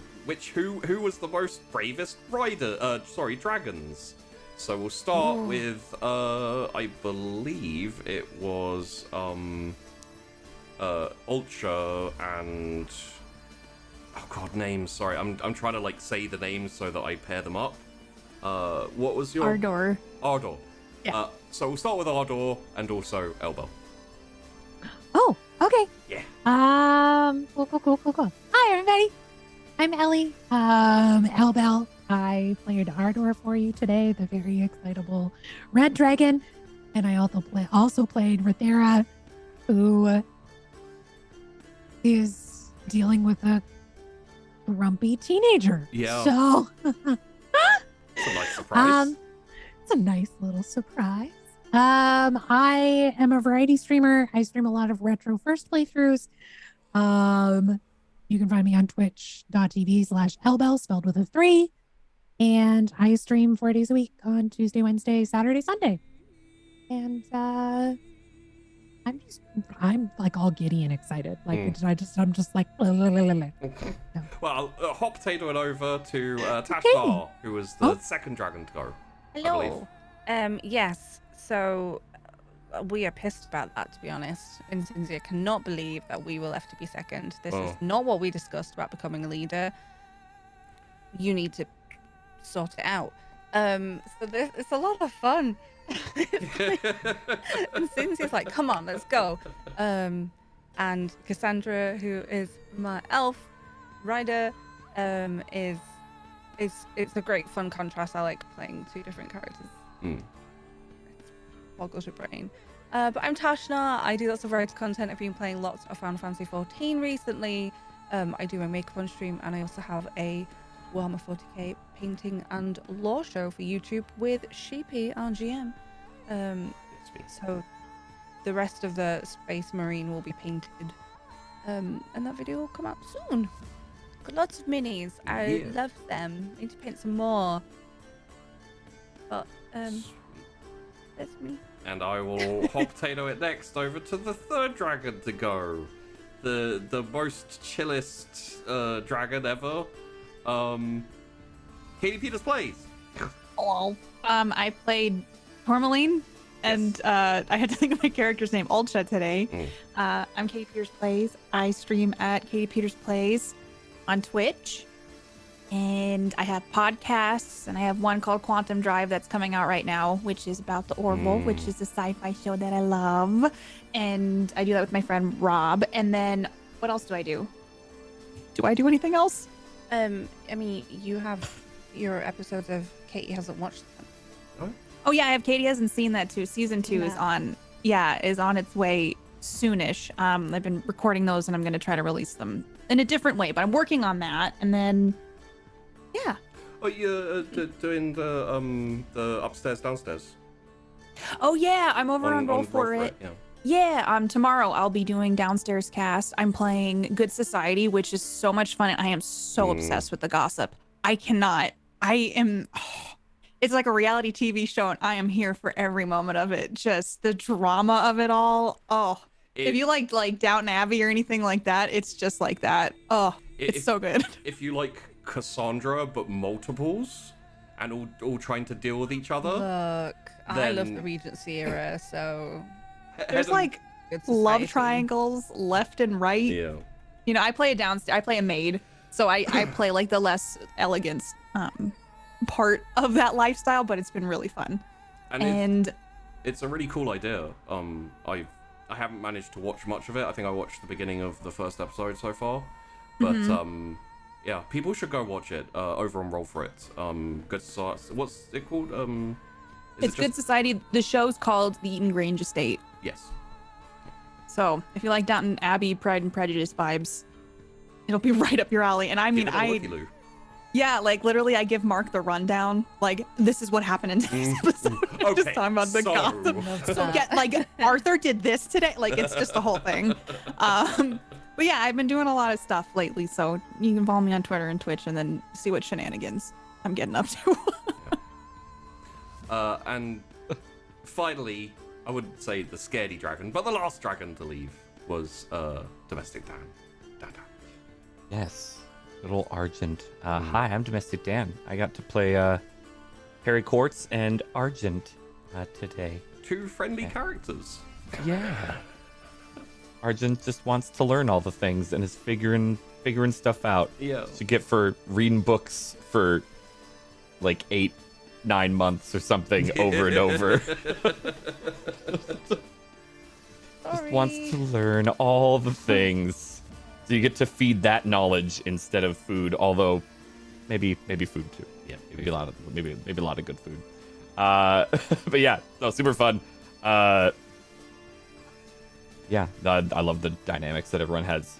It is definitely weird playing two characters and having to switch back and forth, and I'm here for that challenge. So my GM brain keeps going like, oh god, I need to switch the like.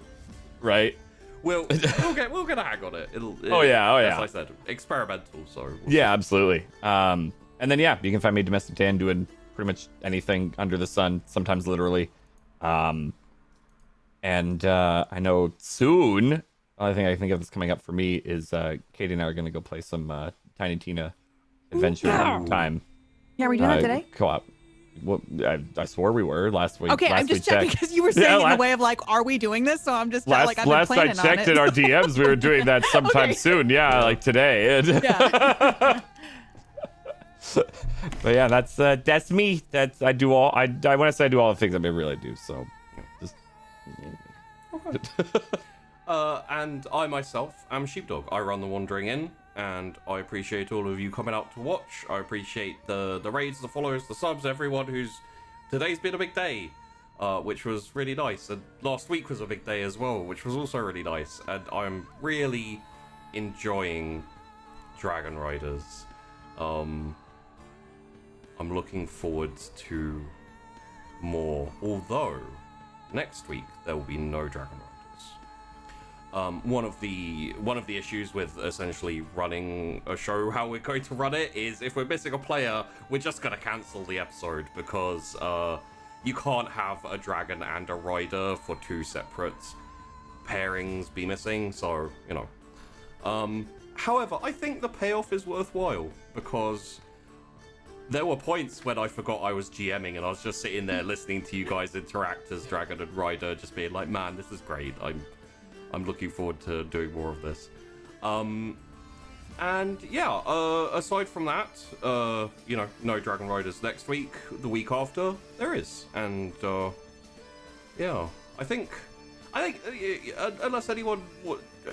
No, we've been going way over how long we were supposed to run for the episode. So let's head to an outro without any kind of, you know, fussabalooga, padanga-danga-danga. Thanks for watching, everyone. Really hope you enjoyed the episode. Tune in 2 weeks on Friday for the next episode of Dragon Riders, next Monday for Drifting, and there are more shows coming because my brain just can't stop. Thanks for watching and see you later. Bye!